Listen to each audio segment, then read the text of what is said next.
Chapter 1533. His gaze seemed to have transcended time and space, and he saw the past. It was the grand occasion when countless races united to resist the Burning Legion in the ancient war. It was the oath that the dragon race had sworn to protect the world for 25,000 years. It was the continuation of the civilization of thousands of intelligent races on this planet. It was, Duque spoke softly. As long as I have enough power, that's enough. I don't need the strongest power in the universe. Perhaps this planet is a power desert in the eyes of the army. But I'm already used to this world. I coexist with this magical land that is filled with danger, and protect the living beings that live here. I see the advancement of technology and civilization on this land as my own glory. I don't care how many living beings bow down to my feet, and I don't care about any ideal world. I only love my lover, my friends, my comrades in arms, and the people who raised them and live in this world. I wasn't born for this, but I'm willing to die for it. This is the commandment that I, the demigod of Azeroth, have set for myself. All of a sudden, every expert from the Alliance felt touched. The situation of the battle had already become difficult. However, even the most legendary mortal ascended god in Azeroth loved this world so much and never gave up. What was there for him to talk about tiredness? What was there to think about giving up? Thump. Thump. Their heartbeats were so intense that they could hear them clearly even in the midst of a fierce battle. Duque, I love you. Sylvanas was the first to shout. The bold Queen Sylvanas shouted her declaration in the hottest way possible. In the name of Elune, as long as you don't leave, I won't abandon you. Tyrant gave up on being reserved and shouted. Then, Gianna, Elucia, and Korea made their vows. After the queens made their declarations, the atmosphere suddenly changed. First of all, it was Magni who shouted, for the Alliance, then, William shouted, for Azeroth. In an instant, everyone was excited. Duque's slightly pursed lips relaxed. Thank you, Kill, Jaden. You have united our chaotic wills. However, do you really think you can defeat us with summoning spells? Duque's words shocked Kill, Jaden. Duque raised his hands to the sky, palms facing up. His palms glowed with a mysterious light. In just half a second, as if right above the edge of the sky, a beam of dazzling light shot out from the dragon fortress in the middle of the void battlefield, pointing directly at the Isle of Quell, Donna's below. Kill Jaden was shocked, when a huge five-colored rune appeared 2 kilometers above the island, Titan, Titan. With this mysterious rune from the Pantheon Temple as the center, halos appeared one after another. Red, yellow, blue, green, black. From the outside to the inside, there were 5 colors. Every time the 5 colors cycled, it would repeat over and over again. It was unknown how many hundreds and thousands of cycles it had cycled. Every time a ring expanded outwards, countless magic runes would automatically form within the ring, forming a complete magic circle. These slowly connected magic circles were so complicated that they were completely beyond the limits of what a person's dynamic vision could observe. However, when these connected rings of magic circles spread out one after another and covered the entire sky above the Isle of Quell, Donna's, from the sky to the horizon and the sea, the demons that were enveloped by this formation were already in a state of chaos. This was because this magic circle was used by the titans of the Pantheon to deal with the demons from the distorted void when they transformed the universe. That was simply a natural counterforce, causing the demons under this giant compound magic circle to perish one after another. The weaker ordinary demons directly melted under the light of the magic circle. Even the power of a lord-level demon was directly halved in this magic circle. Are you big lizards crazy? This is equivalent to removing the power of the protective magic circle to deal with me. Kill Jaden screamed. At the highest point in the sky, Alexstrasza's hearty laughter came. Ha ha ha. You didn't expect it, did you? Anyway, Sargeras is still sinking in the bottomless abyss, and Archimonde has just died. You're the only one in the Burning Legion who can truly threaten this planet. As long as we take care of you, even if 10,000 lords come in, we can slowly deal with them one by one. This was a typical case of catching the big and letting go of the small. When Kil'jaeden descended, outer space had also sent tens of millions of demons to harass him. The five-colored guardian dragon's actions were equivalent to drawing away most of the energy of the protective magic circle. The direct consequence was that even if the dragons tried their best to intercept them, there might still be hundreds of thousands of demons breaking through the magic circle and successfully descending. Of course, in the eyes of the dragons, as long as they could cripple Kil'jaeden, it was worth it. Obviously, such a big thing as changing the planet's protective magic circle was definitely not something that could be done in a short period of time. The dragons, no, it must be Duque. He had been planning this for an unknown period of time. Duque, Marcus, Kil'jaeden roared angrily again. The second, darkness of 1,000 souls, also began to take shape in his hand. Duque, on the other hand, did not even have the desire to look at Kil'jaeden. He closed his eyes and breathed softly. Incomparably slow. One breath. One breath. After achieving the body of an elemental demigod, breathing and heartbeat were no longer necessary. Duque still kept this habit because it made him feel more like a human, and not some kind of existence that had nothing to do with humans.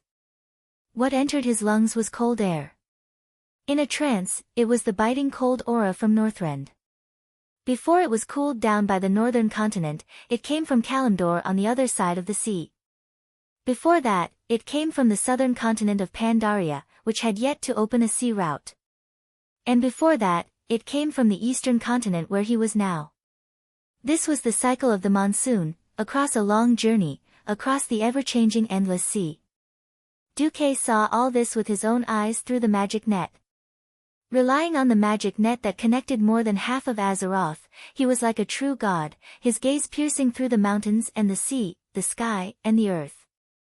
Everything in Azeroth. It was all in Duque's eyes. One breath, one breath. Slowly, it responded to the pulsation of the planet. On the entire Isle of Quel'Danas, everything suddenly stopped. A feeling of stagnation, not distinguishing between friend and foe, imprisoned the will of all living beings to attack. The wind stopped. Half of the sky was drifting with snowflakes. The remaining half of the sky was sprinkled with the scorching light of the sun. The soldiers of the Alliance looked around in shock. They could not understand this situation. The sea was still crashing against the rocks on the shore, but every wave seemed to have lost its sound. Chapter 1534. The surging waves were mixed with ice particles, colliding with the boiling seawater at the magical dividing line on the surface of the water, forming a series of small whirlpools, and then constantly canceling each other out. On the island, the rising flames were still as terrifying as before. However, every cluster of flames and every field of fire was silent. Even the crackling sounds had disappeared. The situation on the entire Isle of Quel'Danas could be said to be extremely strange. Buzz buzz buzz. 6 colors of brilliance appeared on Duque's Atish. Fire, frost, arcane, thunder, light, shadow, but above these, there was a 7th color. No one present could describe what kind of color this was. Everyone only knew that this was a more blurred color than the above 6 elements. Duque slowly raised Atish, and when he opened his eyes again, his eyes were already full of colorful light. And in the middle of the black pupil, the gaze was as firm as the land that would not change for 10,000 years. Kil'jaeden. Before I am a person, an existence with an independent soul, I am first and foremost a guardian. The full name of this staff is Atish, the legendary staff of the guardian. Guardian. This name made Kil'jaeden gnash his teeth in hatred, but he had no time to hate anymore. Even he had to raise his head in shock. A strange scene was unfolding in the sky. With the addition of Duque's power, 1/3 of the power was now the dragon race, 1/3 was Elun's, and the remaining part was Duque's. As a result, the scorching sun, the night sky, and the colorful glow each occupied 1/3. It seemed that the 3 powers were different, but in fact, they all had the same source of power, which was the power law left behind by the titans of the pantheon. In the ever-changing void, countless streams of energy were mixed together like 100 rivers flowing into the sea. They slowly flowed clockwise, emitting all kinds of blurred brilliance in the process of stirring. Snowflakes were falling, and the brilliance of the sun did not diminish. Unknowingly, the wind of all things blew again. And the flow of energy thousands of meters high in the sky did not stop for a moment. This is... Jaina was deeply shocked.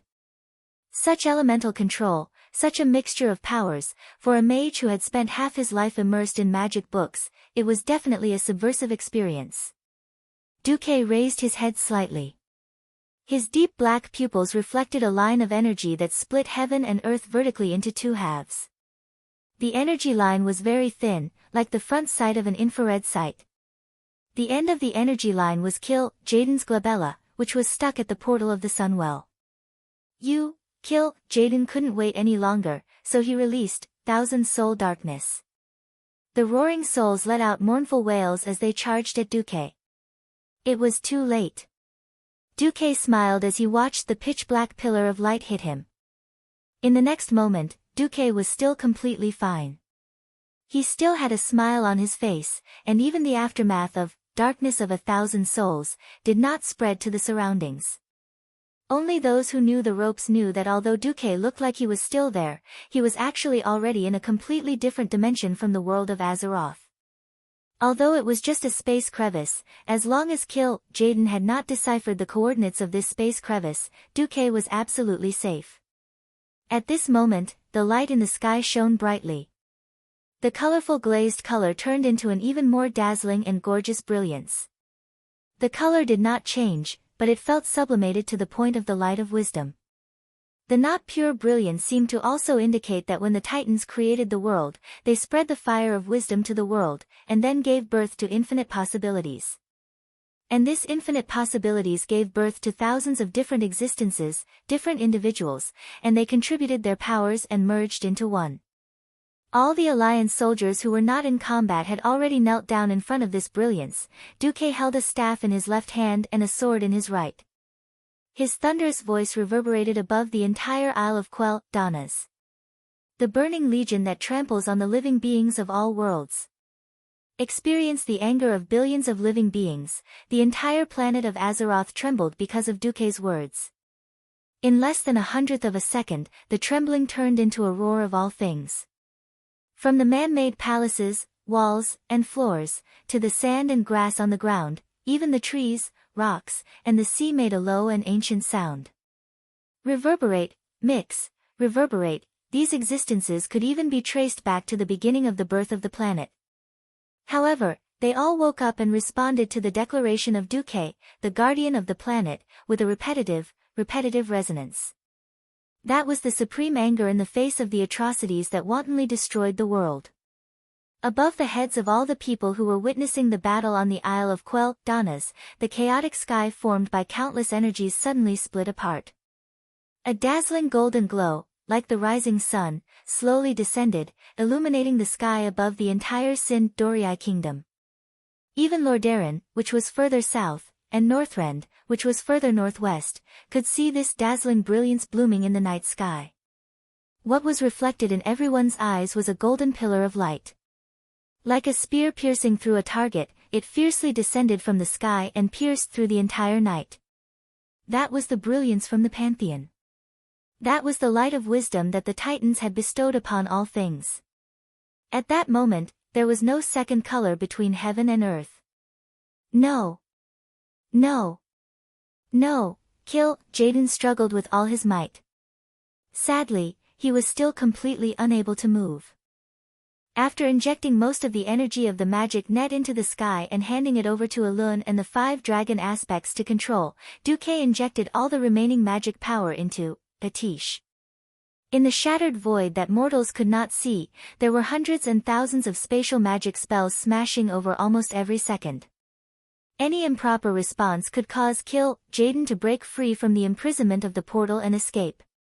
In a sense, the pressure on Duque was the heaviest.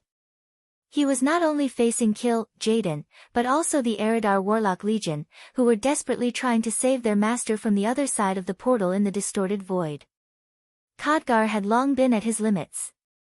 He could only rely on Duque and his system elves. Duque had the aura of 1 against 10,000. He held onto the egg tightly, not allowing him to move at all. No. No, no, Kill Jaden began to use all sorts of tricks. He flicked his 10 fingers, and a dozen soul whips extended from each fingertip, forming a large net that swept in all directions. He no longer had any hope of defeating Duque in a short period of time. He aimed at Duque's lover. He would rather endure the fierce attacks of Duque's demigods, and after a few grabs, he finally caught one. Chapter 1535. Actually, with the egg's status as a paste, capturing captives on the battlefield to threaten the enemy was extremely lowly. The egg had been around for tens of thousands of years, but it had never thought of doing such a thing. But he was really anxious. Even though he had only used half of his power and body this time, and was indeed injured after being completely destroyed, it was not irreparable. With Archimonde as a precedent, Kill Jaden would leave behind enough soul to recover to its peak state and store it in the deepest part of the twisting void. Having made preparations beforehand did not mean that he was willing to admit defeat. This was a huge loss. If the other 2 army leaders were still around, this loss was a loss. The point was that he was the only one left of the 3 army leaders. Once he ran off to rebuild his soul and body, the army would inevitably fall into a power vacuum. In order to prevent the power from being divided, he and Archimonde had joined forces to kill many challengers or seedlings with the potential to become leaders. But now, because of his very likely failure, it would cause a terrifying chain reaction. At this moment, Kill Jaden was so regretful that his intestines turned green. He used to be disdainful, but now he was desperate. He had heard that Duque was lustful and had many women, so he would try to capture one to threaten him. Even if it was not a complete success, making Duque hesitate might turn things around. Duke Marcus. Your woman is in my hands. The egg waved the struggling female figure in its hand. Who knew? Silence. Silence. Deathly silence. After a short silence, the shameless Magni was the first to burst into laughter. Ha ha ha ha. Pfft. The onlookers, William and the other 2, laughed as well. In the end, even the serious Theon couldn't help but laugh. At this moment, even the egg, a genius with an IQ of 50, realized that something was wrong. Because he suddenly realized that the figure struggling in his giant red claw had the same face and clothes as the dreamy-eyed girl hiding behind Duque. Duque raised his first finger. First, Imriel is not my woman. At this point, Duque's hoof was already blushing. Second, the one you caught is a fake. As soon as Duque's voice fell, the golden figure in the egg's hand transformed into a streak of light and disappeared into the air. Duque smiled and pointed to the sky. Looking at the increasingly surging and massive planetary energy beams in the sky, Kill Jaden finally fell into despair. Alessia. C'est la race. You 2 bitches. Kill Jaden's final roar could be heard from outside the Sunwell Highlands, scaring the Eridar twins out of their invisible state. In the end, this was also their fault. In the report to Kill Jaden, Duque was described as a cross-race dating expert. Duque's new hobbies had become female dragons, Naga, and Dreenii. A truly awesome lie was 90% true and 10% false. The most fatal part was to trick people at the crucial point. According to this theory, the 2 demigods, Onyxia and Vashti, were either not present, or would they be easy to capture. Of course, Duque was also guarding against Kill Jaden's desperate actions. In fact, when the egg summoned a bunch of demon lords, Duque had already evacuated the Alliance's powerhouses. King against king, general against general, this was the tacit rule of war. No one could leave the other party's boss and run off to bully noobs. Duque also took the opportunity to protect his own woman in disguise, and the only one left was Imriel. Fortunately, at the critical moment, Duque pulled his hoof into the spatial rift where he was, and conveniently left an illusory reality outside. Bang! With the combined efforts of Elun and the Pentashade Guardian Dragon, the energy of a small half of planet Azeroth turned into a slender golden line, and accurately poured on to kill Jaden's head. Surprisingly, there was no earth-shattering explosion, nor was there a terrifying power that destroyed everything around it. There was only an extremely strange and quiet melting. Kill Jaden's body, which was as large as a small mountain, fell on his back. His chest was facing the sky, and his hands were flat. Because of the existence of his wings, his head drooped backward powerlessly. Such a huge commotion turned out to be all bark and no bite. What did this mean? That's it. In the distance of the Sunwell Highlands, many Alliance soldiers heard Kill Jaden's long howl before he died. A captain slapped the recruit on the back of his head and scolded, "Idiot. If there's really a big explosion, once the Sunwell is blown up, we and the elves will all die." He was right. It was precisely because the consequences were very likely to be very serious, and it would affect the entire Rotterdam continent at any moment that Elun and the Pentashade Guardian Dragon had to personally take action. It was precisely because there was a powerful goddess guiding this exaggerated power that mortals could not imagine that they could achieve such an ultra-precise blow that was as sharp as a scalpel. It could be said that this control was the biggest difference between a demigod and a true god. Duque himself was good at dealing with changeable situations, but Duque was completely helpless against such precise control. It was something that could only be achieved after countless years of experience. It was almost metaphysical. A little more might cause an explosion. A little less might not kill the egg. Duque really couldn't compare to Elun when it came to such work that required a lot of experience points. However, it didn't matter. Kill Jaden was dead. Although it was only a blow to the forehead, even from a mortal's point of view, a blow to the forehead that went straight to the end of the skull was a fatal wound that was absolutely incurable. Kill Jaden's massive body began to melt from the forehead like a candle that had been burnt out, turning into a puddle of demonic aggregates or something else. Anyway, under the purification of Elun's lunar goddess light, he would eventually disappear from this world. The only thing left behind was the epic-level equipment that was wrapped in golden light. Of course, there was one exception. Wait. Queen Sylvanas was completely attracted by the orange light amidst the purple-blue light of the epic-level equipment. The gauntlet that resembled a pair of wings, the flamboyant body of the bow, and the azure background, the orange-grade artifact, Solidar Wrath of the Stars, that only Kill Jaden would drop in history was presented in front of Queen Syriana without revealing anything. Sylvanas seemed to have sunk into some kind of confusion, as if she was caressing Duke, intimately caressing the body of the bow, as well as the bowstring. When she tried to pull the bowstring, a sharp arrow formed from starlight impressively appeared between the bowstring and the body of the bow. "It's yours, no doubt." "Without a doubt," Duke said to Queen Sylvia with a smile. "But, trust me, in the entire alliance, there's no one who can use this divine artifact better than you." Chapter 1536. It was a divine weapon. This was the first divine bow in the alliance of heroes. With the wind sword and Balrog hammer, the other long-range professions were already envious. Duque's, Atish, was inherited, so there was nothing much to say. Therefore, the appearance of the first divine bow still made a few bow-wielding heroines envious. Actually, Tyrande was also an expert with a bow, but she was not only a ranger, but also a high priestess.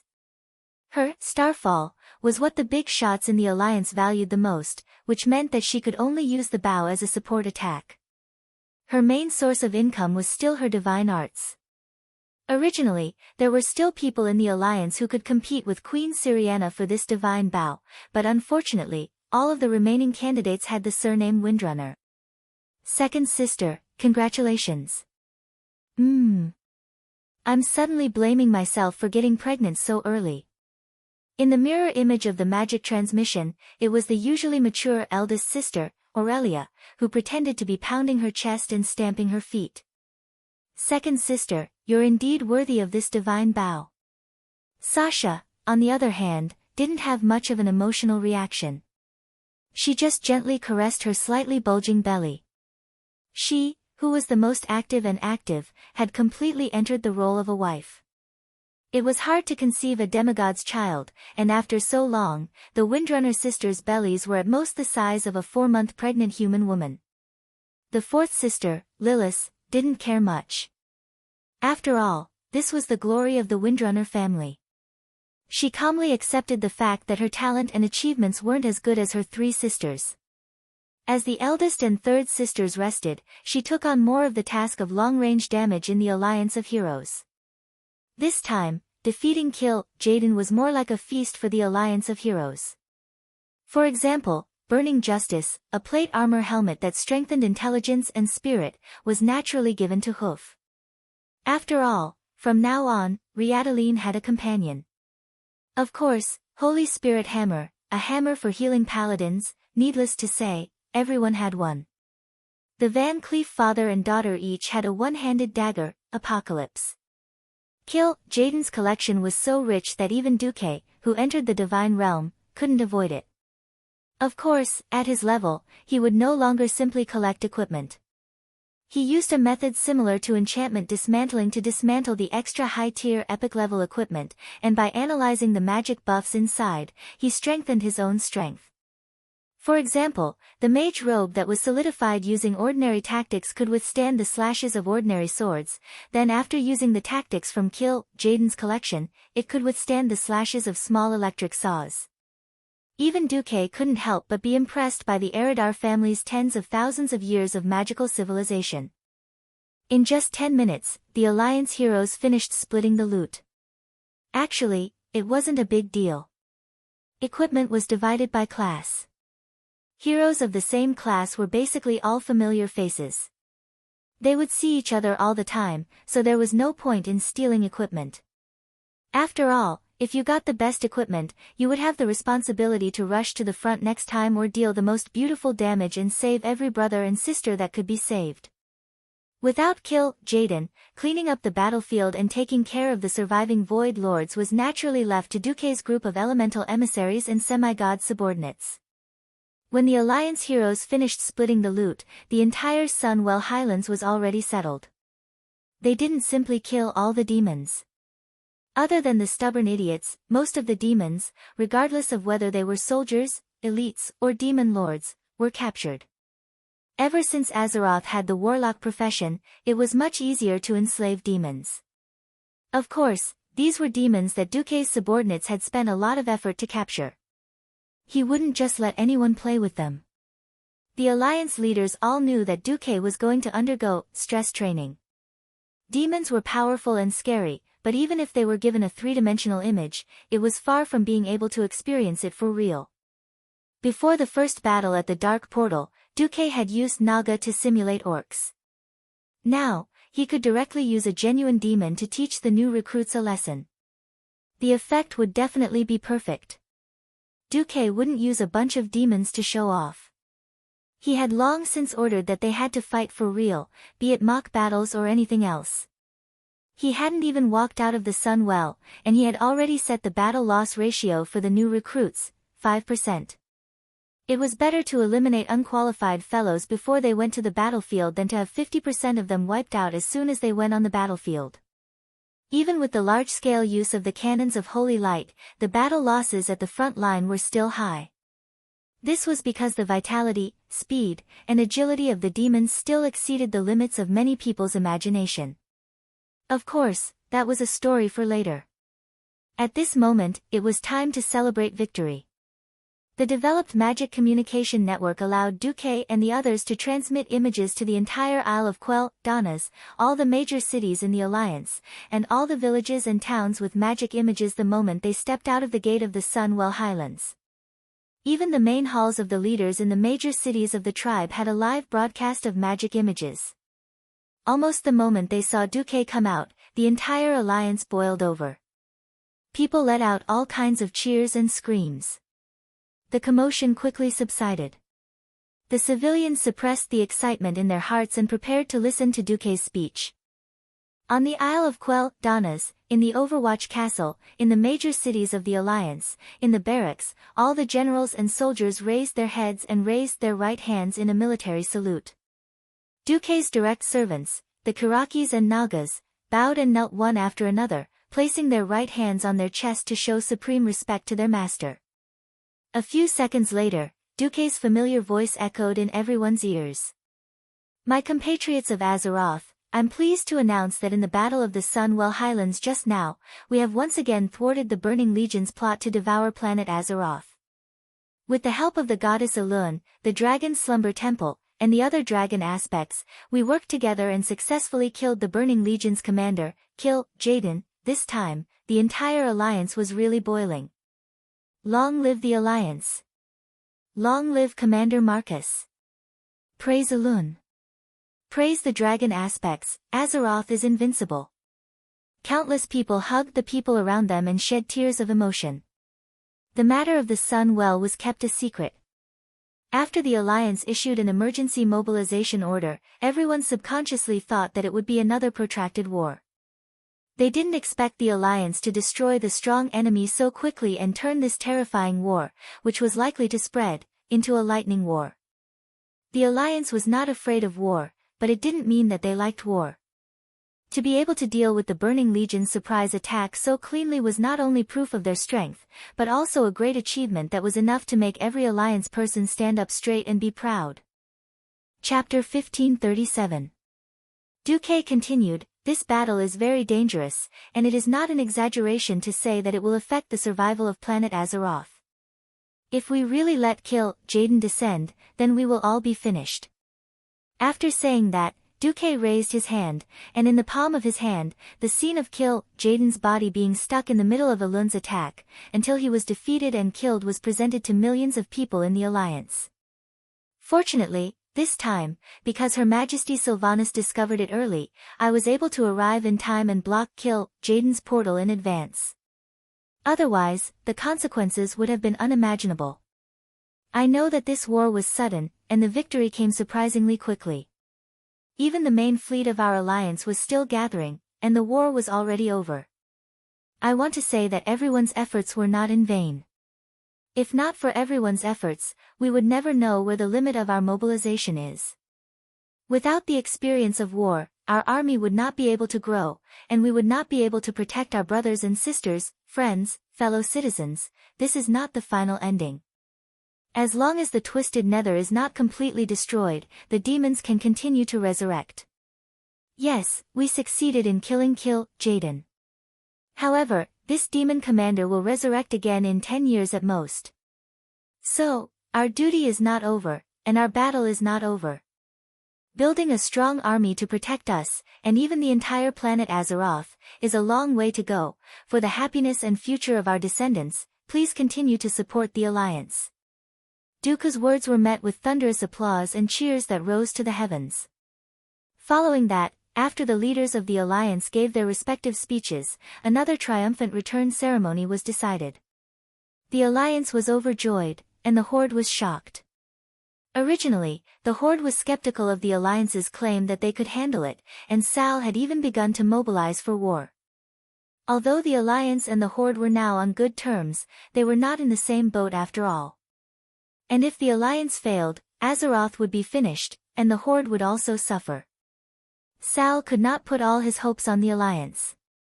Now that the Alliance had won, Sal heaved a sigh of relief. The consecutive years of war had caused the fragile economic system of the tribe to collapse. Now, they were completely relying on the blood transfusion of the Alliance to provide them with a large amount of food, wood for building houses, and daily necessities that amounted to tens of thousands of tons every month. That was how they managed to maintain the operation of the entire tribe. Hearing that the Alliance had won, Sal immediately contacted Duque to congratulate him. Even after the call ended, Sal still received congratulations from the Alliance ambassador. Back in Orgrimmar, Varrock Salufar and Wajin sighed a little. It was especially so for Varrock. Unknowingly, the batch of beast men who had participated in the Battle of the Dark Portal had grown old. However, not only did the Alliance grow stronger by the day, the leader of the Alliance, Duque, still looked like a young man. Varrock was stunned for a moment before he remembered that Duque's age was fixed at 18 because of his eternal life. Varrock sighed softly. Fortunately, my son is starting to grow up. In the tribe, the one who was the most shocked was the Sun King, Anastrian. His withered palms trembled. Duke Marcus didn't find out, right? He shouldn't have. Damn, why are the Burning Legion's leaders so weak? Are they all useless? The 3 leaders all died at the hands of Duque. Ever since he had become a dead man, the Sun King thought that he had forgotten the feeling of fear. The undead should not be afraid. He was wrong. Very wrong. Even his soul was trembling now. He had joined the Burning Legion because he believed that the Legion would win.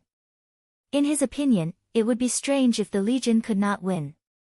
The powerful and endless number of demons was not something that the Alliance, which only had a few million soldiers, could fight against. Not to mention the Alliance, even the Sleeping Dragon Temple and Elun would not be enough. As long as the demon army entered Azeroth, it was only a matter of time before the entire planet was flattened.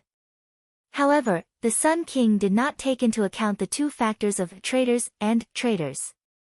With the help of the Eridar Gemini, Duke managed to turn what could have been an all-out war into a war that could have been controlled in terms of intensity and scope. This forced the Sun King into an extremely awkward and frightening situation. The Forsaken had relied on the tribe's protection to escape the Alliance's pursuit and settle down. Once the tribe found out that the Sun King had led a wolf into the house, Sal would never forgive him and the Forsaken. It was very likely that the tribe would clean up before the Alliance did anything. This was not impossible. Duque had already informed the tribe about the Void battlefield. As the 5 color guardian dragons had concentrated their firepower on Kill Jaden, many defensive points in the Void battlefield had been broken. A large number of demons had descended.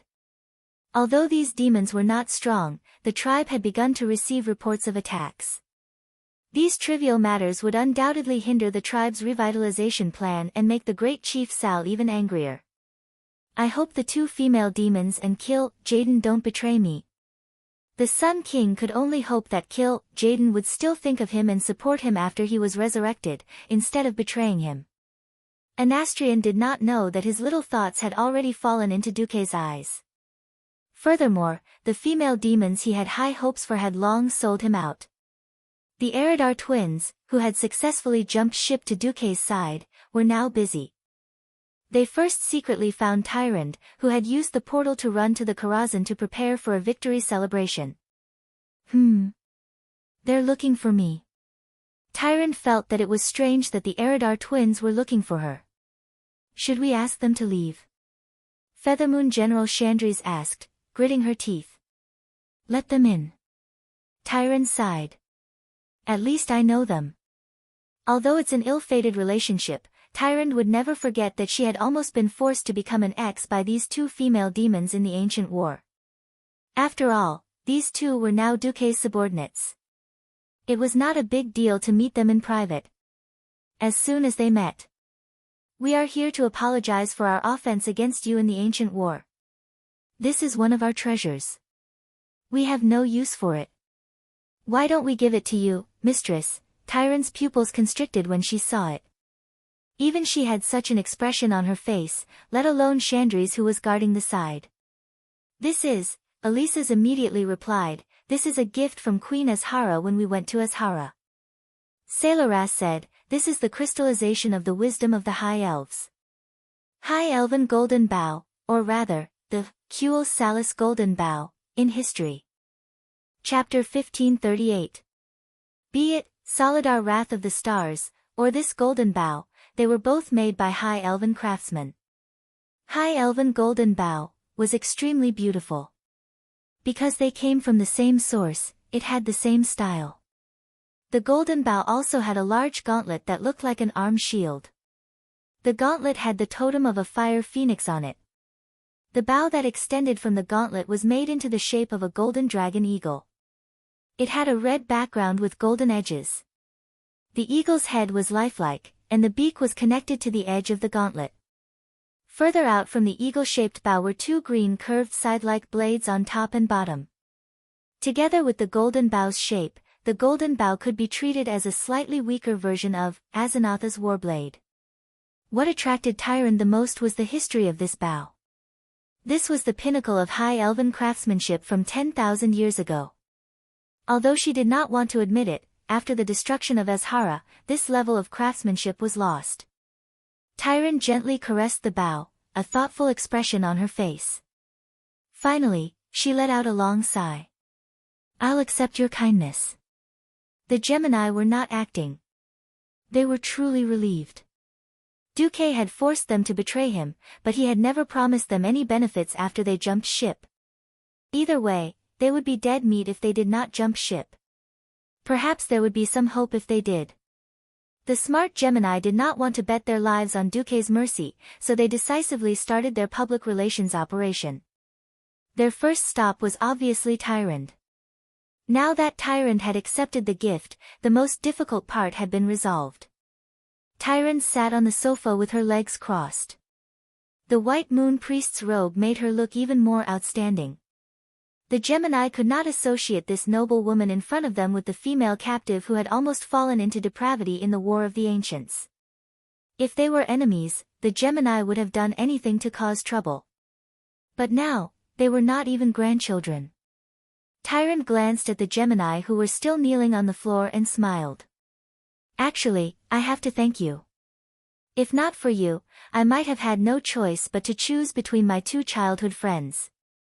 That way, no matter which one I chose, the other would have been greatly hurt. Since things ended well back then, I have no intention of pursuing the matter. I just want to remind you."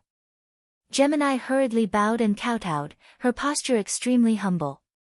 "What do you think? Please instruct me."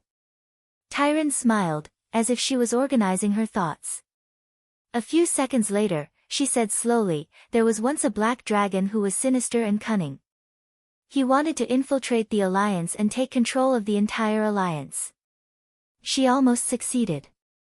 However, in the end, she gave up all her plans and willingly became a mount. Do you know why?" Tyrande was naturally referring to the Black Dragon Princess, Onyxia. To be honest, Gemini was also a little curious about this matter. Tyrande's face was filled with fervent conviction, because she said that going against Duke Marcus is the same as going against the god of fate. Rather than being crushed and destroyed by fate, it's better to become the god of fate's subordinate. After saying this, Tyrande waved her hand, and Chandrise immediately stood between her and Gemini. She was sending them off.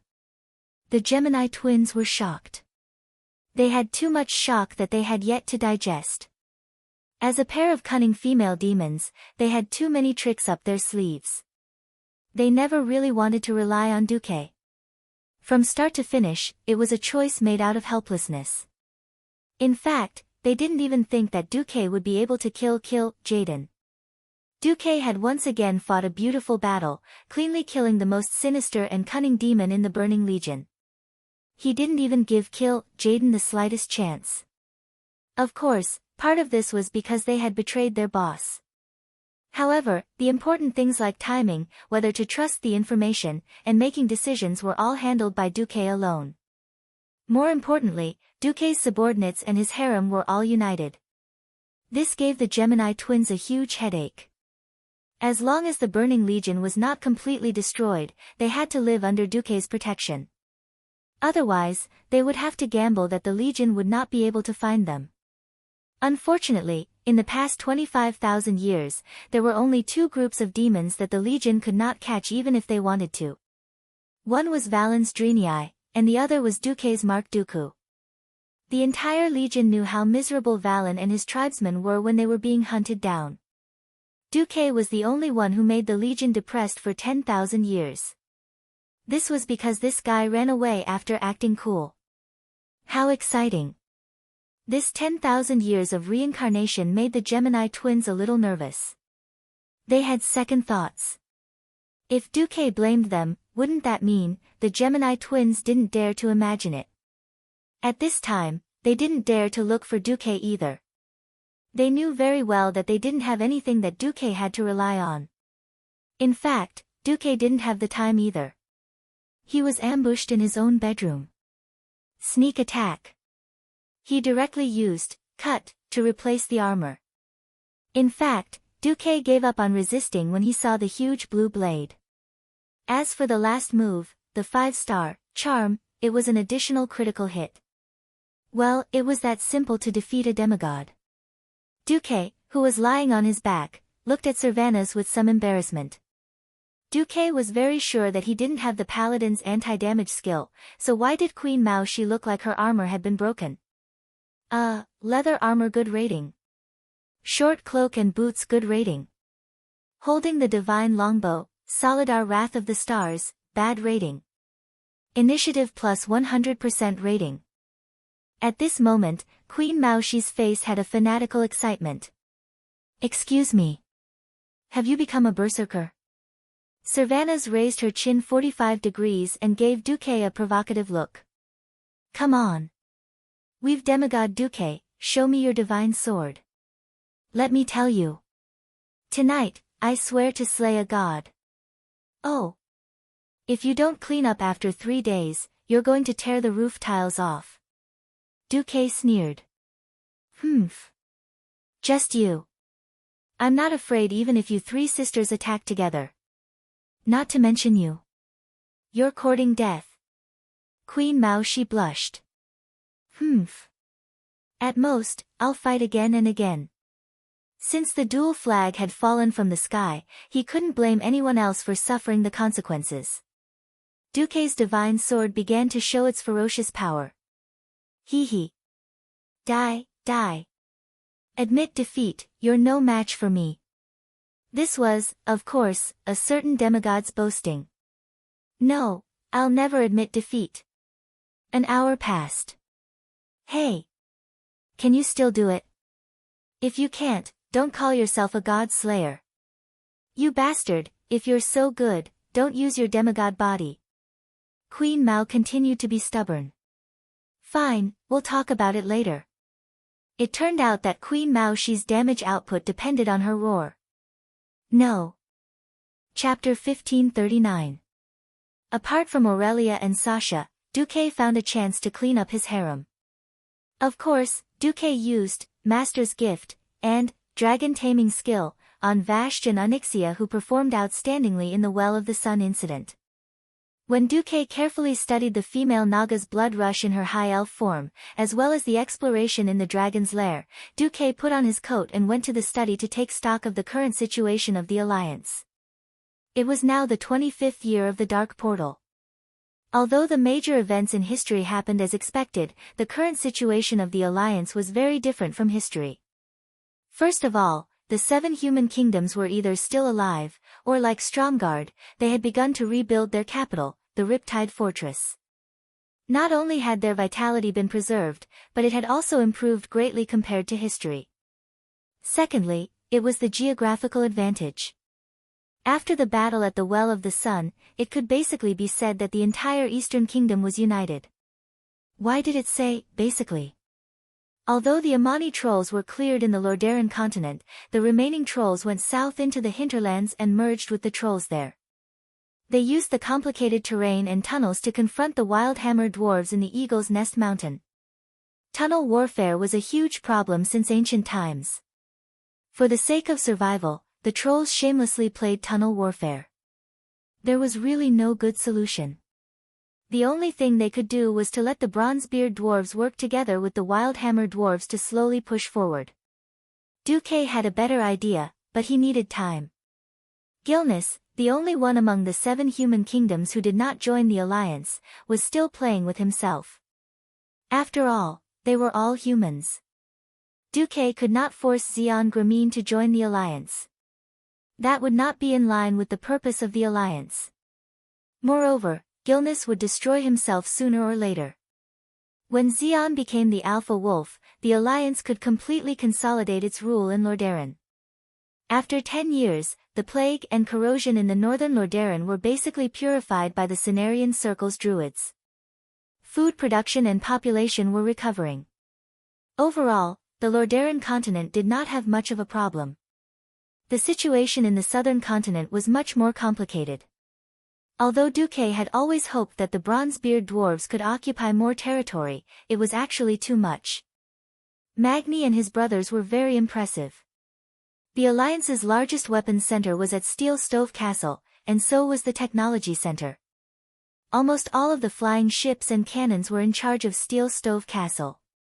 Although the dwarves' fertility rate wasn't low, it was only relative to the elves. With the Bronzebeard dwarves' small population, after occupying Iron Furnace Castles Dan Moror, Loch Moden in the east, the wetlands in the northeast, the barren lands in the southeast, and the original Scorching Canyon, Magni made a vow: I don't want any more territory. The bronze-bearded dwarves had little need for territory. Their hobbies were more focused on forging and climbing the technology tree. They even returned the wetlands fortress of Grim Battle to their brother, the Wildhammer dwarves. Duque really didn't know if he should warn the Wildhammer dwarves. Sooner or later, someone would cause trouble in the Twilight Highlands to their east. The southern end of the southern continent was flooded due to the molten core. The burning steppes no longer lived up to its name. This was because a large river originated from the Black Rock Mountain and ran from west to east across the entire plain. It flowed from the foot of the Raging Flame Peak in the middle of the plain to the barren land. The burning steppes was previously covered in thick volcanic ash. Now that there was water, and the volcanic ash itself was rich in minerals. This made the burning steppes the most fertile land in the whole of Stormwind. William was overjoyed. Originally, William was still wondering if he should negotiate with Duque to take the Riedridge Mountains under the direct jurisdiction of the kingdom so that the royal family's territories could be linked together. Duque found it troublesome, so he gave William a brilliant idea: to dig a hole in the mountains in the north of the Elven Forest and open two large tunnels, one for carriages and the other for trains, directly to the southwest of the burning steppes. The territory is yours, and I'll pay for it. That's generous enough, right? William, of course, accepted this suggestion happily. According to the current level of engineering technology, it would only take 1 or 2 years for the tunnels to open. This was because during his tenure, William had defeated the great demons who worshipped Hacker and occupied Zulk, Europe. Now, he had added the huge fertile land of the burning steppes to Stormwind.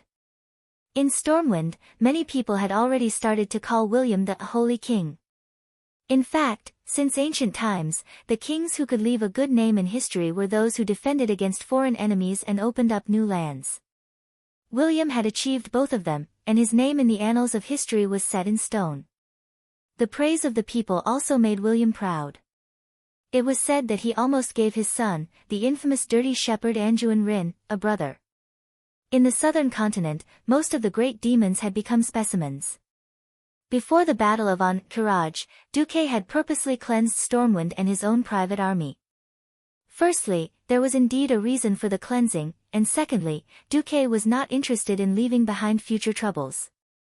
If these fellows suddenly turned over a new leaf and claimed to be converted to the Horde, with the current relationship between the Alliance and the Horde, Sal could ask for them from Duque, and Duque would be too embarrassed to refuse. Since the remnants of Zulk Europe still believed in Hacker, then sorry, please go on your way. However, there was a troll clan that Duque could not lay his hands on. That was the Zandalar trolls. These wise trolls from the era of the Dark Empire were not only wise, but could also play with magic. When the Alliance was clearing out the Zulk Europe trolls, they had also put in a lot of effort and led the way. Furthermore, they occupied a palm-sized island in the sea west of Stranglethorn Vale, so the Alliance really had no reason to deal with them. They might as well establish a neutral race. They would not bully them, nor would they allow them to open up new territories in the Eastern Kingdom. With the destruction of Zulk Europe, Stranglethorn Vale was divided equally between Stormwind and Kull Tiras. After the city of Booty Bay was built, they would be able to sleep peacefully. As for the Kalimdor continent, the support and suppression of the Horde was currently being planned. Finally, there was only one problem left. Arthas. Duque sat on the bench and let out a long sigh. If the gears of history did not change, then in at most 1 or 2 years, the Lich King would wake up from his long sleep, and Arthas' dark personality would take control of the body, preparing to launch an invasion. Naxxramas, who was supposed to be Arthas's vanguard, was already in the hands of the Alliance, so there was only one card left that was worth Duque's attention. With a thought from Duque's soul, the Eridar twins immediately came in eagerly. "Master! You were looking for us." He looked at the twins, who were wearing a translucent black veil-made uniform and had an exquisite figure. Duque smiled and pretended not to see them. "I have an important task for you." Chapter 1540. Enslaving a demon was like playing with fire. In the original history, the Doomsday Guards that the warlocks enslaved would have to be tested every once in a while. If the warlock's willpower was not strong enough, the big brother would break free and slap the warlock's face. It was not until later on when the warlock's magic developed that there was semi-permanent enslavement. The story told Duque that he should never believe that he could completely control a demon, and he should never judge a demon's values by the logic of an ordinary person. Although the Eridar Gemini looked like they were about to die, they would definitely sell him out as soon as they lost the pressure from Kill, Jaden, or if they thought that they had a better way. Reality proved that even soul restraint was not that reliable. Since Duque could cut off a part of their souls, the enemy could do the same thing in the future and instigate the Gemini to betray him. The Eridar tribe had been with the Burning Legion for 25,000 years and had completely become a branch of the demons. Therefore, the Gemini could use them but not put them in an important position. However, the Black Sickle Council was made up entirely of warlocks. With the history of the Eridar Gemini enslaving the Eridar Gemini as a reference, Duque knew very well how to use the two female demons. Thud! Duque threw a document on the ground. Duque had never been one to overdo such arrogance, but it was a great deterrent to the Gemini. The seemingly gentle smile turned into a sneer in the Gemini's eyes. The Gemini thought to herself, he must be complaining that we didn't directly participate in the battle against Kill, Jaden, and drew a line with the Burning Legion. The Gemini who was kneeling on the ground moved her knees and crawled over to pick up the document. She secretly heaved a sigh of relief. They were still useful to Duque. Sailoras, the Doomsday Army's bones will soon spread the plague. You'll be in charge of the Lordaeron region. You'll be in charge of infiltrating the tribe's warlocks. The Gemini who was initially a little anxious immediately became flirtatious. Even her voice sounded flirtatious. "Do you have any special orders, Master?" Duque thought it was funny. Originally, during the final battle with the Burning Legion in history, the bosses of each profession had their own performances. Warlocks were the worst of them all as a single demon lord had almost annihilated the Black Sickle Council. The others would have invited the Elemental Lords or the former Torbane King of Torrent Fort. However, the new Black Sickle Council was so poor that they could only send the Eridar Gemini to be the vanguard. Charging at the front was Gemini's final choice. If they could, they absolutely hated fighting. Therefore, Duque didn't need them to fight for him, which was very considerate of him. Dealing with the envoy of calamity who spread the plague was like fighting poison with poison. As a scheming female demon, of course, she knew how to infiltrate in the most secretive and effective way. Infiltration was the Gemini's favorite activity. Seeing that her own sister was playing infiltration while she could only play with bones, even Queen Salolas showed a little envious expression. Duque did not look at Salolas. He only stared at Elisa's. Sal has begun to study the path of elements. In fact, this was in conflict with the warlock path. I have no intention of dealing with Sal.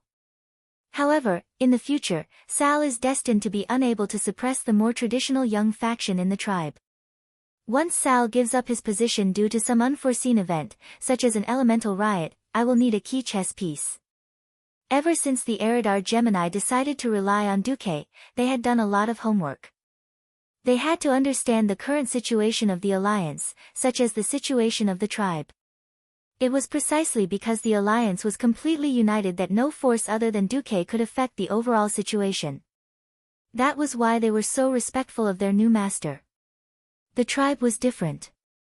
At first glance, the tribe had gained more than 2 million orcs, allowing the orcs to become the absolute core race of the tribe in one fell swoop. This made the tribe even more powerful.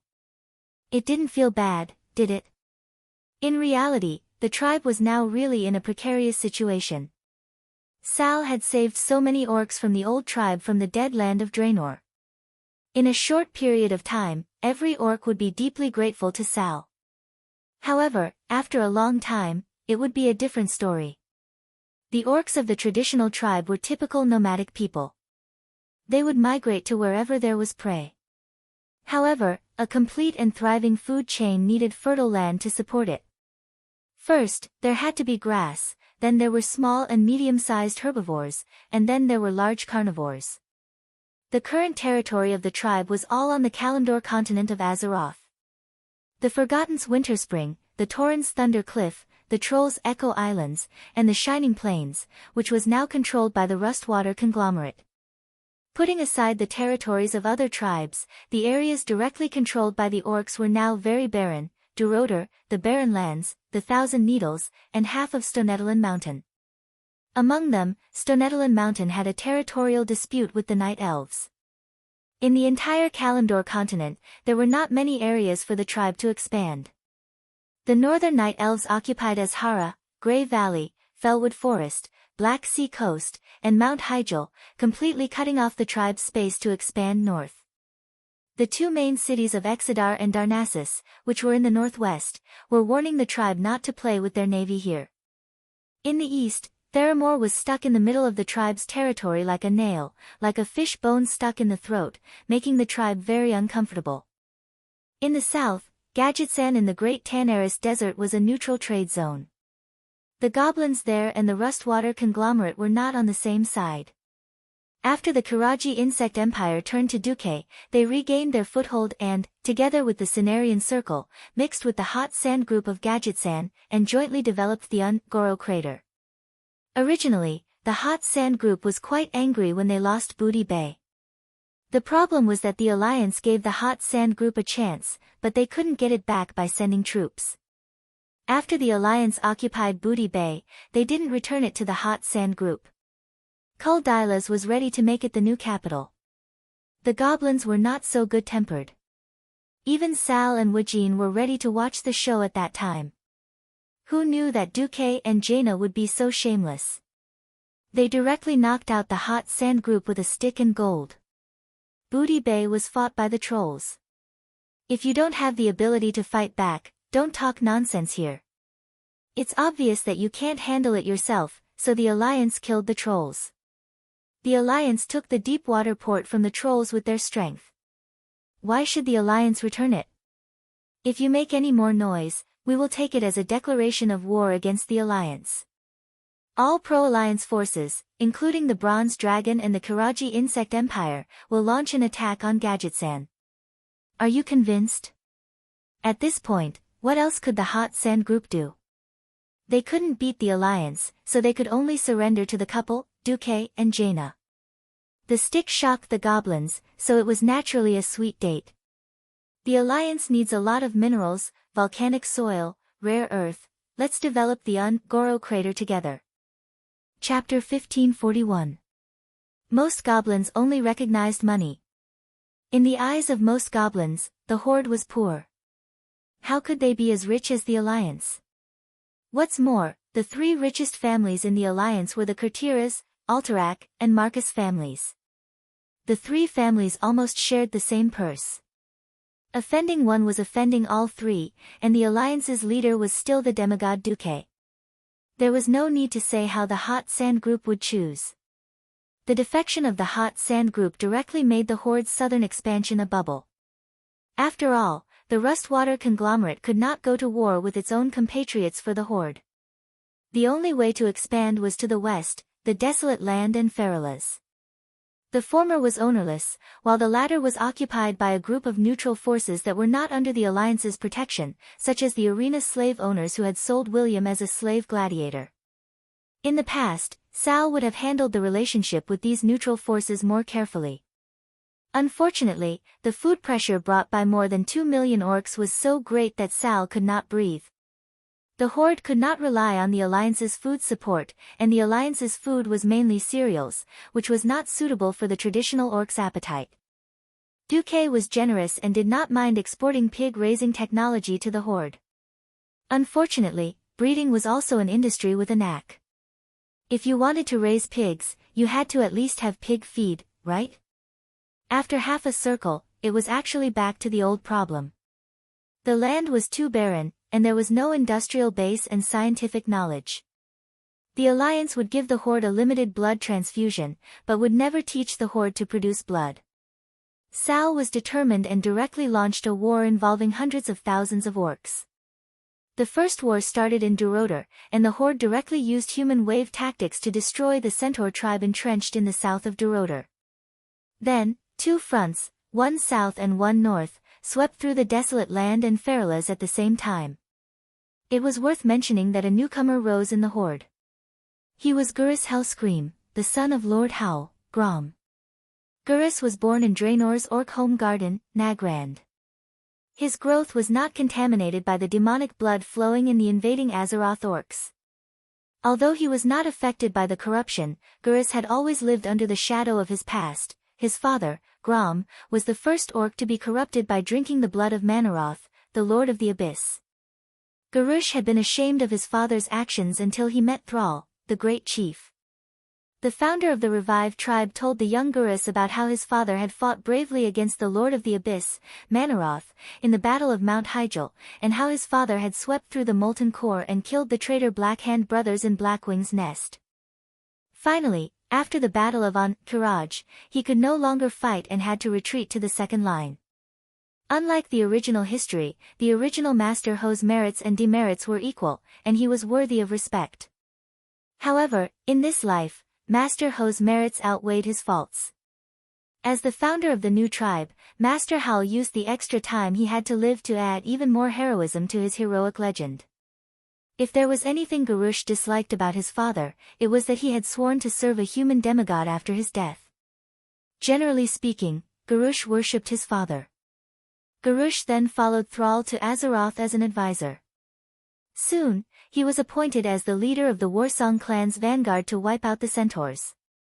The courage, tenacity, and warlike he showed on the battlefield left a deep impression on the other members of the tribe. At the same time, they were worried about Garush's indifference to the opinions of the members of the tribe who were not orcs. Not to mention, he deeply hated the Alliance. Even if the Alliance provided the tribe with transportation to evacuate Draenor. This was obviously contrary to the current mainstream multiracial integration of the tribe, as well as the friendly policy with the Alliance. Thrall saw this, but he had no reason to punish such a young and vigorous orc. In fact, most of the orcs from Draenor had such a temper. Thrall was now in a difficult situation. However, he still had to deal with Gerald. The demigod Gruul was not a good-tempered master. The only fortunate thing was that he chose to focus on the desolate land instead of the lush Feralas region, which the tribe was more optimistic about. When Duque briefly explained the situation of the tribe to the Gemini's mind filled in a lot of things. Does Master want auras to destroy the entire tribe by controlling the warlocks of the tribe? Not to mention auras, even Sololas was eager to try. The Gemini was the best at this kind of thing. Duque raised his index finger and shook it. This is too low-end. The words low-end made the Gemini's face turn red. Didn't this mean that their methods were not good? Duque pondered for a moment, then said directly, fate seems to be impermanent and irregular. In fact, the general trend of fate was decided the moment the leader made a choice. The Alliance will not take the initiative to destroy the tribe. Doing so will only make the Burning Legion happy. The power of Azeroth should not be weakened, because in 10 years at most, a full-scale war will start. But the division and conflict of the tribe was destined from the moment Thrall took in 2 million orcs to Azeroth. This rift will only get bigger and bigger. In fact, the Alliance does not need to do anything special at all. They only need to know the necessary information to be able to act at the best time and reap the greatest benefits. It's like ambushing Kill Jaden. When Duque said this, the Gemini's heart trembled at the same time. This time, they finally understood that the difference between them and Duque was not in strength, nor was it in controlling souls, but in the realm of thinking. Just like this time, Kill Jaden put in a lot of effort and did not hesitate to let Illidan go. Even when the Alliance besieged the Outland, he remained silent so that he could secretly set up a portal to the Well of the Sun to sneak in. After plotting so many schemes and spending so much time, in the end, wasn't it all because of Duke's crucial point, directly causing him to fly into the sky? This kind of taking advantage of the enemy's plots and conflicts to achieve the greatest results with the least amount of effort was the highest level of planning. If Jaden was a chess player with the universe as his chessboard, then Duque should be the chess king, right? Suddenly, for the first time in their lives, the Gemini felt a sense of fear towards Duque. Could it be that Duque was really the god of fate that Tyron spoke of? The Gemini retreated. Soon, Duque summoned a second group of people. It was the Shorty King's group. The three Bronzebeard brothers, Kudrin Wildhammer, and the great craftsman Jurban. Duque said immediately, the Alliance is now like a war machine. Once the machine stops, it will be difficult to restart it.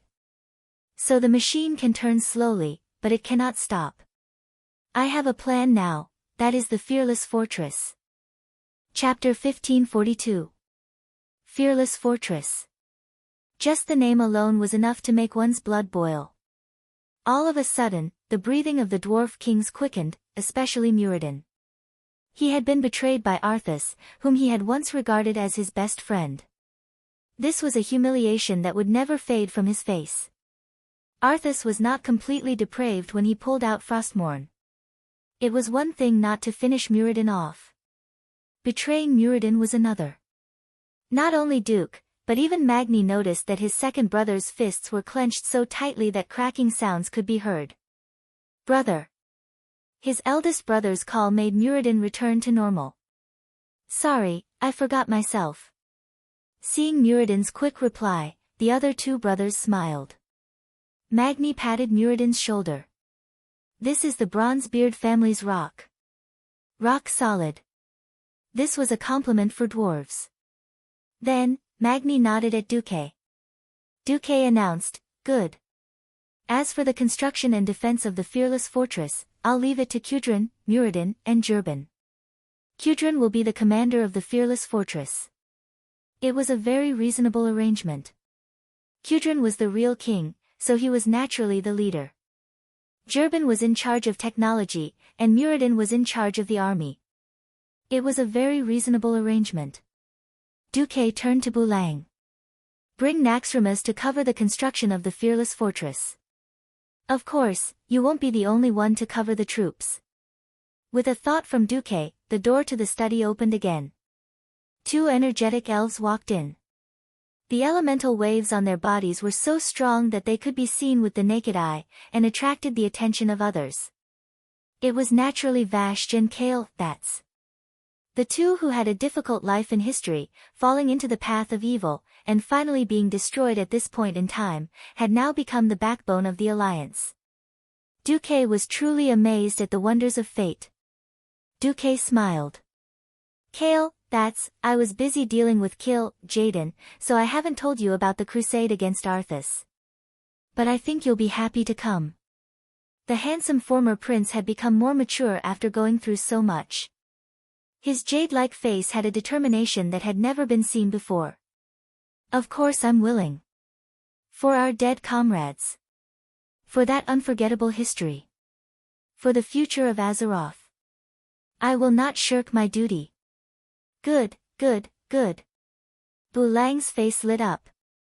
With a Breaking Dawn mage who was the closest to becoming a demigod overseeing things, it was much safer. Duke looked at Vashj again. He did not say anything and just nodded. It was precisely because they were familiar with each other that there was no need for words. This sense of intimacy and trust made Vashj even more excited with a mixture of sweetness and fanaticism. In her elven form, Vashj twirled the corners of her skirt with both hands and performed a maidservant's bow. At this point, the early preparations for the expedition to No Scent were already perfect. Duque concluded, Lich King Nahazulzwa was not strong. After the fusion, it should be dominated by the will of the former Arthas. I have to say, Arthas is quite a talented fellow. Arthas will be very patient. But patience didn't mean waiting for death. Thus, My request is to complete the preparations for the Allied army's attack on Northrend without provoking Earthies to wake up early. The Alliance needs a large batch of griffins and hippogriffs that can adapt to extreme cold weather. We need a feasible plan to quickly build a railway. We also need a forward operating base that can accommodate 500,000 troops. Everyone, let me emphasize again. This is a war between the living and the dead. There is no way out of this. Please be extremely cautious. Most of the people present had experienced the third battle of the Dark Portal or were strong people who had already proven themselves on the battlefield. There was not even a single newbie. In addition, they had more or less worked together before, so there was no problem at all. After Duque decided on the candidates, they automatically entered the state and began to discuss countermeasures. Duque was very satisfied with this situation. The Alliance indeed had him as the core, but it was not an incompetent organization that had to ask him for instructions for everything. After 25 years of campaigning, the leaders of the Alliance, other than the hooligans, were all amazing people who could take charge of an area. Moreover, Duque had more important things to do. After Kudrin and the others left, Duque entered a state of meditation on the highest floor of the Karazhan Mage Tower. System Elf, establish an analysis model. Divide the entire process of my battle with Jaden into different modules, with elemental fluctuations, magic circuit operation, external energy exchange, energy compression and expansion as the standard. I need to fully analyze the magic of the Eridar family and strengthen their control over the elements. The initial standard is true god level. In addition, I also need to establish a spatial model. I need to fully scan the entire planet Azeroth. I don't want the space barrier to be broken at will again. That's right, Duque found that the space barrier of Azeroth was getting more and more troublesome. Before Medivh was possessed by Sargeras and opened the Dark Portal, the intelligent creatures of Azeroth had a comfortable life. Ever since Old Mai was possessed and started to cause trouble, the space barrier of Azeroth had been getting worse day by day. There were internal and external reasons, so it was understandable that everyone hated Medivh. Of course, Duque didn't have the time to care about these old scores. The problem in front of him now was that the Blue Dragon King Malygos seemed to want to cause trouble.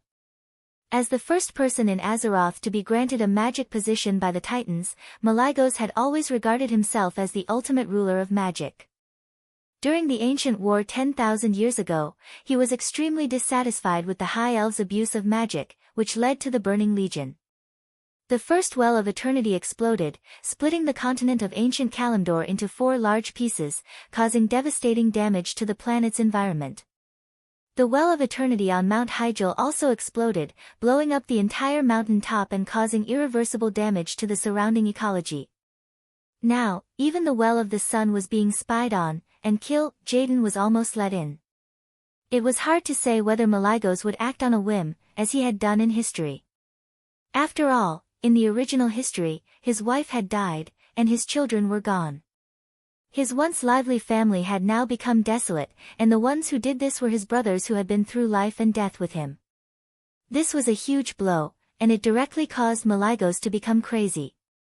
His mind was extremely unstable, and he didn't care about the Guardian of Magic at all. Just like that, he went crazy for almost 10,000 years, until he absorbed part of the Nether Dragon's essence by chance, and unexpectedly regained his sanity. But who knew that Malygos might have been crazy for too long, and he actually figured out a set of logic to convince himself. This set of logic was, mortals use magic to cause disasters, and disasters will destroy Azeroth. I'm the guardian dragon of Azeroth, so I want to ban mortals from using magic and destroy all magic creations. Chapter 1543. However, would Malygos still do the same in this life? Duke couldn't help but put a huge question mark on his head. After all, I've already avenged you, Elder Malygos. Nethario, the Wing of Death, was already 3 feet tall. And more than 20 years ago, no one really knew what kind of indescribable cruelty you did when you returned with Nethario's dragon head. You've avenged yourself, so theoretically, you shouldn't be so resentful anymore, right? Duque really couldn't make up his mind, so he could only ask Alexstrasza for help. When the human form of the red dragon appeared in the magic communication mirror, Duque directly asked his question, "Right, does Malygos have any opinions about the Sunwell incident?" The queen put her hands on her hips and said helplessly, "He's been throwing a tantrum recently. He said that the Well of Eternity and the Sunwell are scourges, and that we, the dragon aspect, can't guard against thieves no matter how hard we try." When Duque heard this, his heart skipped a beat, and he cursed inwardly. It was hard to guard against thieves day and night. If Malygos insisted on treating the Well of Eternity and the Sunwell as thieves, then it wouldn't be a good thing. The Well of Eternity had been blown up twice, and there was nothing left. Although the Blood Elves wouldn't use the Sunwell specifically now, what if Malygos interfered and said that the Blue Dragons would take care of it? Should he give it or not? If he gave it, where would Sylvanas put her face as a queen? If he didn't, what if Malygos got angry and ordered the Blue Dragon Legion to attack Silvermoon City? Silvermoon City's defense was not bad, but that was only at the level of mortals. Even though the elites of the Blue Dragons were wiped out because of Netherio's betrayal in the Ancient War, they could still pull out 8 or 10 adult dragons. If the young dragons and fledglings were included, there would be even more. Once the war with the Blue Dragon Legion started, the alliance was bound to stand on the side of the elves. At that time, how would the Dragon Sleep Temple be dealt with? In any case, the best choice was to eliminate the conflict before it started. Otherwise, when it came to the point of life and death, no matter which choice was made, it would still be Azeroth that would suffer in the end. Every time a dragon aspect died, the planet's protection array would weaken. Even if he found a successor, the new would not be as good as the old. For example, Onyxia was just there to make up the numbers. Having her was better than nothing. Dragons had their own way of thinking, and it was difficult for Duque to figure out what Malygos was thinking. In the end, he could only let out a long sigh and express his worry. "Alexstrasza, you and I have known each other for so long, and you know that. I've always prioritized the safety of Azeroth. I have never wished to judge my own people with the greatest malice. But I've never been able to talk to Malygos, and I'm really worried that he'll go too far this time." "You mean, if?" "I said if." Duque emphasized, "If Malygos insists that the Sunwell is a scourge, I can agree to seal it on behalf of Queen Sylvanas. However, he definitely couldn't hand over the task of guarding this place to the Blue Dragon tribe, at least not on the surface. Do you understand what I mean?" When Duque said this, Alexstrasza's eyes lit up, and her bright pupils shone with a dazzling light. He. As expected. I knew you had a better idea. Only now was the Red Dragon Queen willing to tell the truth. Actually, since the day they defeated Jaden, Malygos had been throwing a tantrum in the Dragon's Slumber Temple and smashing several side halls. He was really shouting that mortals were not qualified to use such terrifying magic. Duque secretly compared it and found that Malygos was slightly milder than in the original history. At least he didn't claim that mortals were not even qualified to use magic. However, Malygos proposed to put all magic users under supervision. For example, all humans and elves should be connected to Duque's magic net, and all mages should be regulated. All spellcasters who did not connect to the magic net should be killed upon discovery to prevent future trouble. Now, this was because Duque had helped him take revenge, and because Duque was now a true demigod of Azeroth. Even so, Malygos's words were still unacceptable to Duque. How could the world be so simple? This kind of black and white approach would only force all neutral parties to stand against one's own. Moreover, all models and regulations would only stifle the invention of all new magic. This was what Duque valued the most and could not accept. Duque pondered for a long time.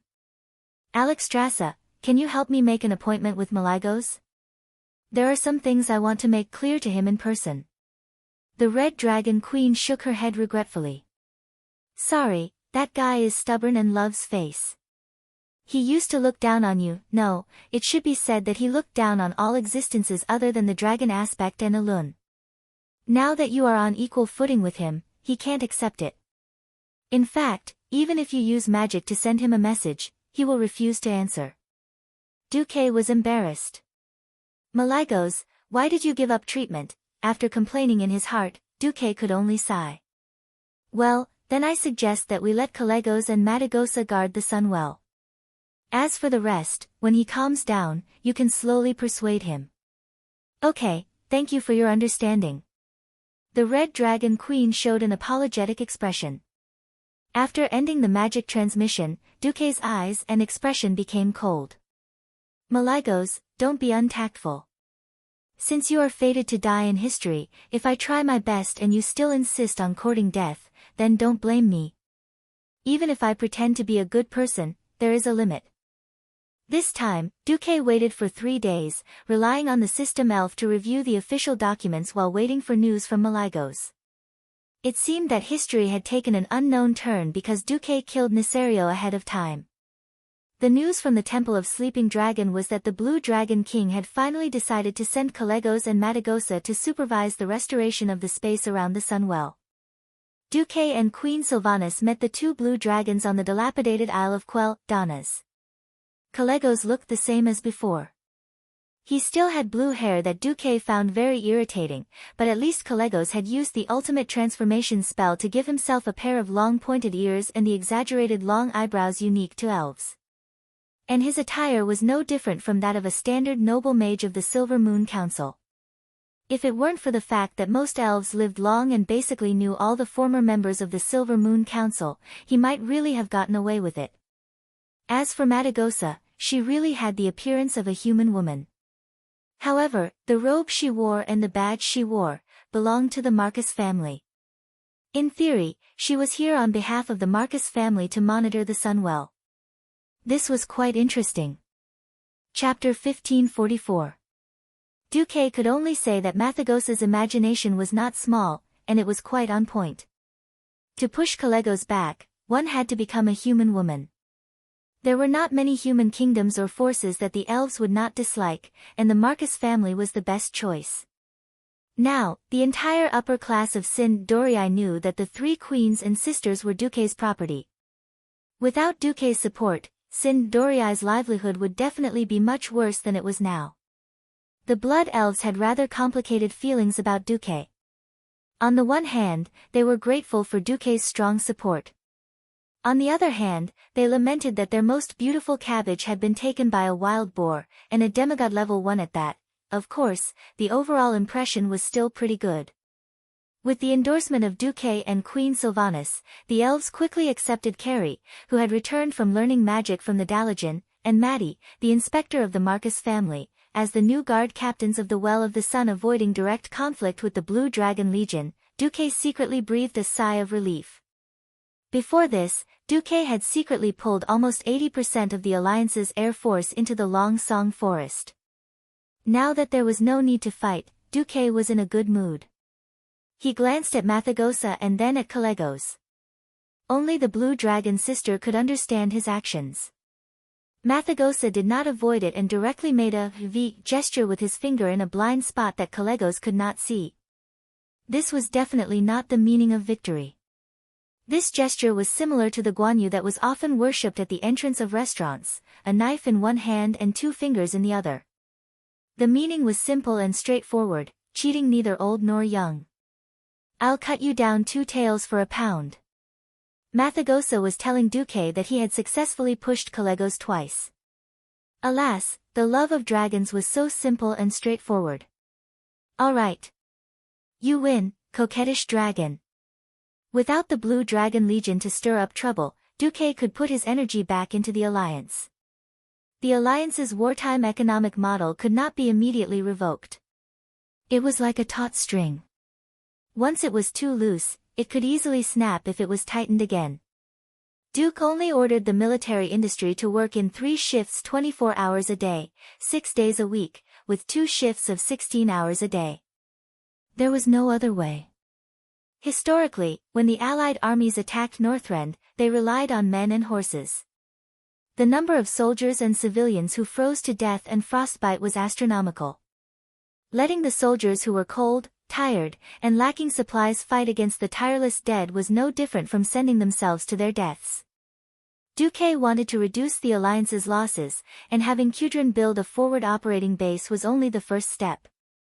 More importantly, the Alliance army changed. With the precedent of the millions of German troops attacking the Soviet Union in World War II on Earth, Duque, who knew the bitter cold of no scent, had made a lot of preparations.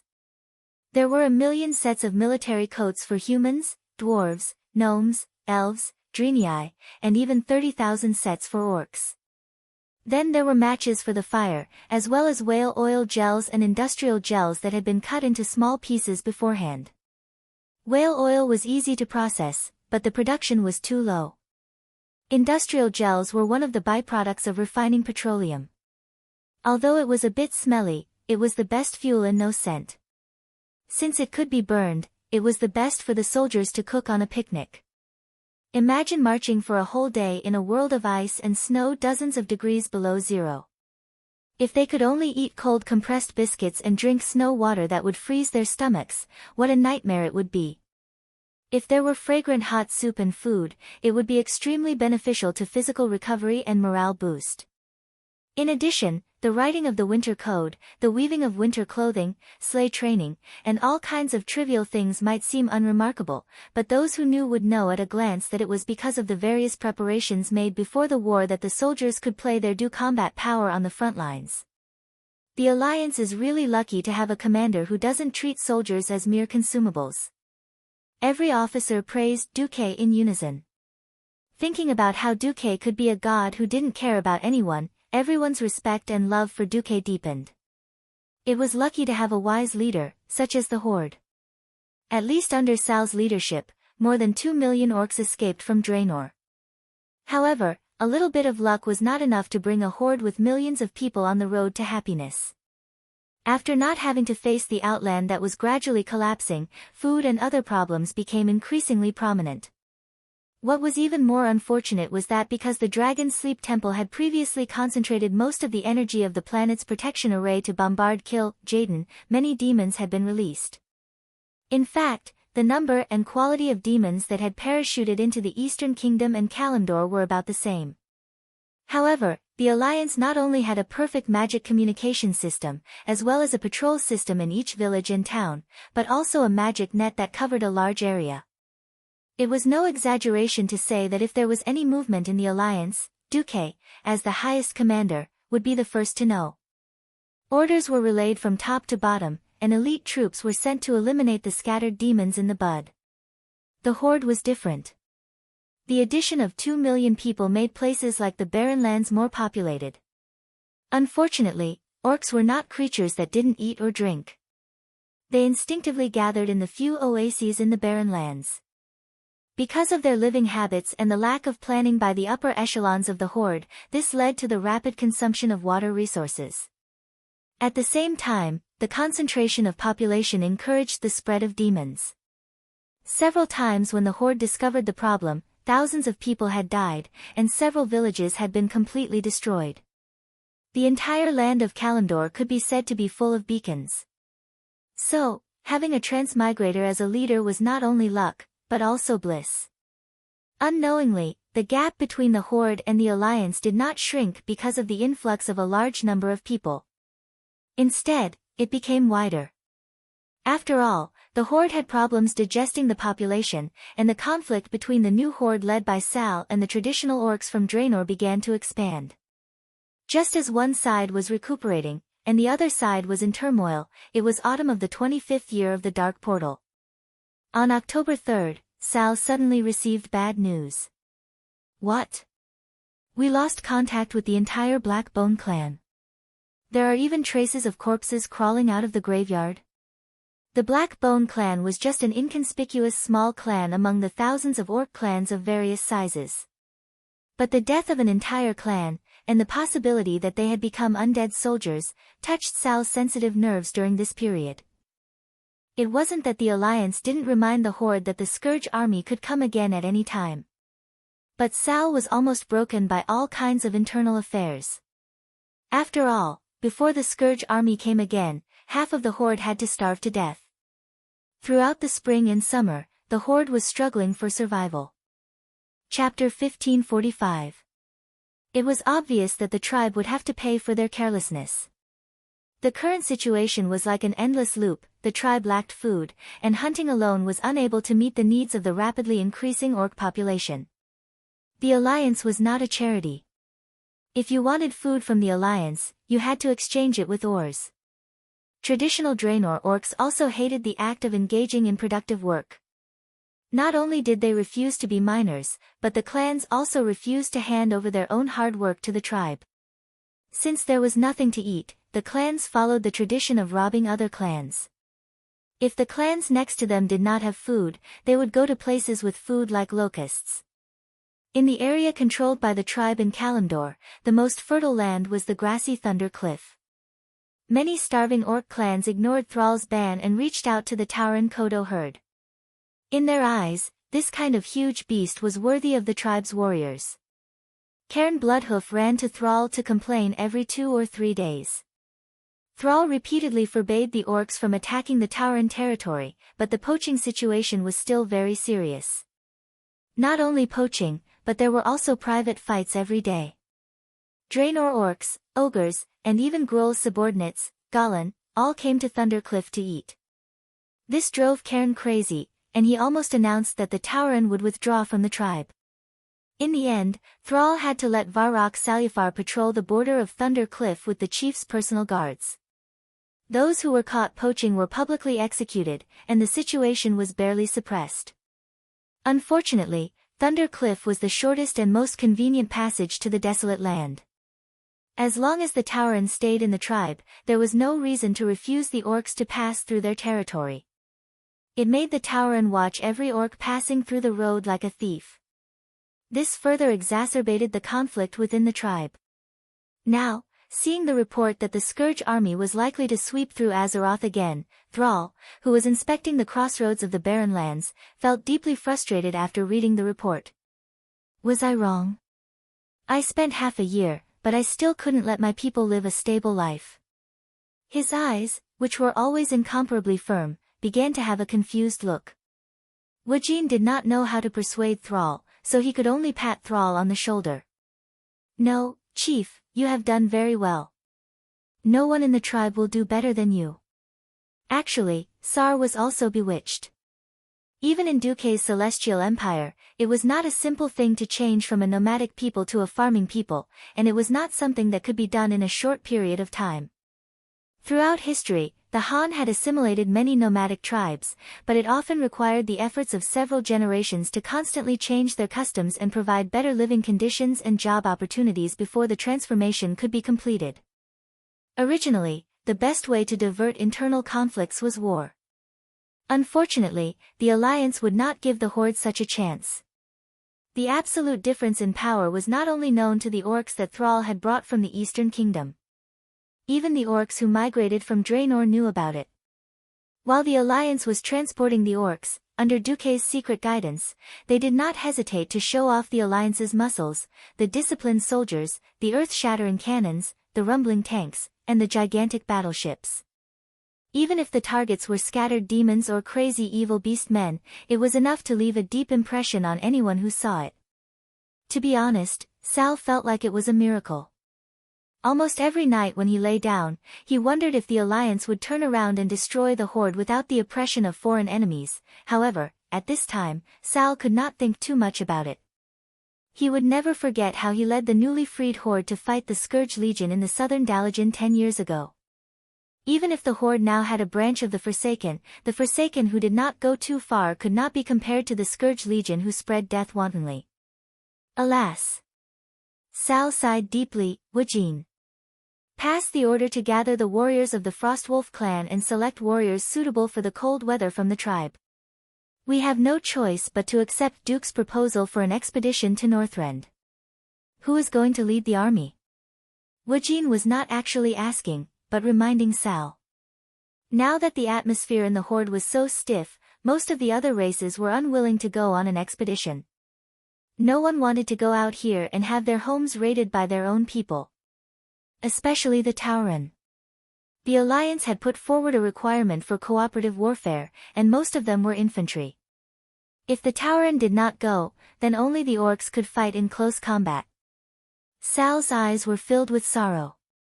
Just as he was a little hesitant, a young and majestic figure came into his sight. It was a burly young orc. Unlike the traditional Draenor orcs, he was more disciplined, and he also believed in the ideals of honor and firmness that his father believed in. And his character determined that he would be a brave warrior until the last moment. What do you think about letting Draenor go?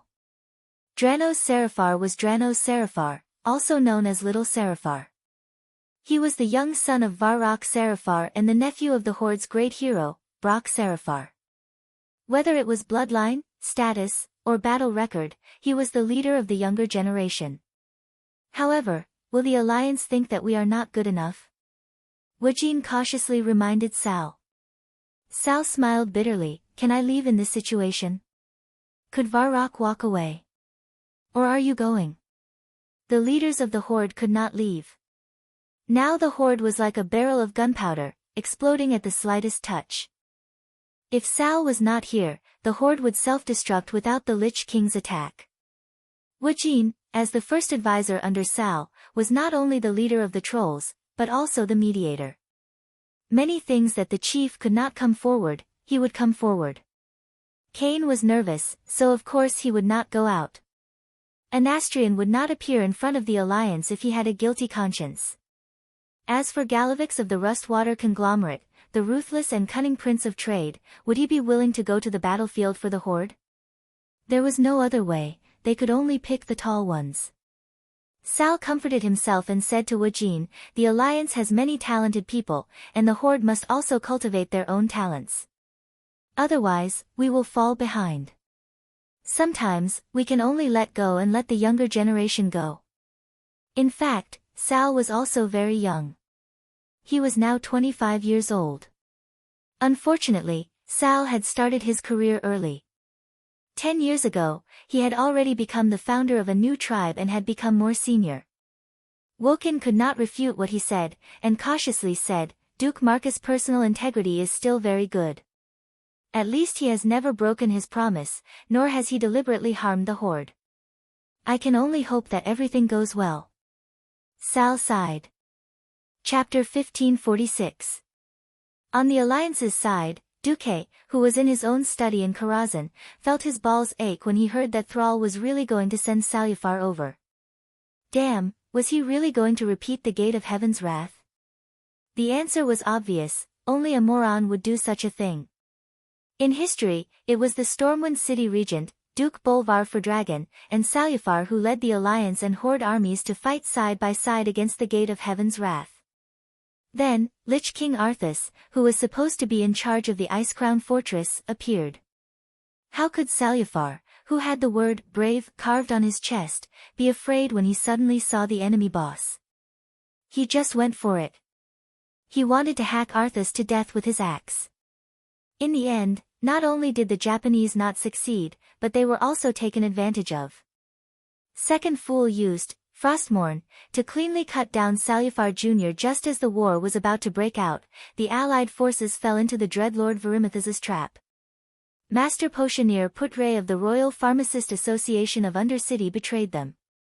This old fox used a new plague to kill all the undead, Alliance, and Horde soldiers at the Gate of Heaven's wrath. Duke Bolvar was on his last breath, and Lich King Arthas retreated with heavy injuries.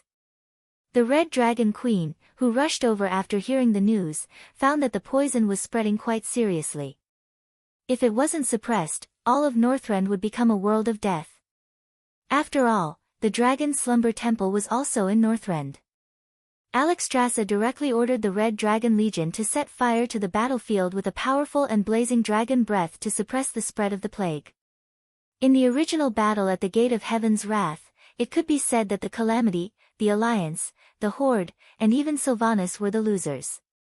It was like 4 people playing mahjong, and everyone had lost. In the end, the mahjong table was winning money. The situation in this life was very different from history.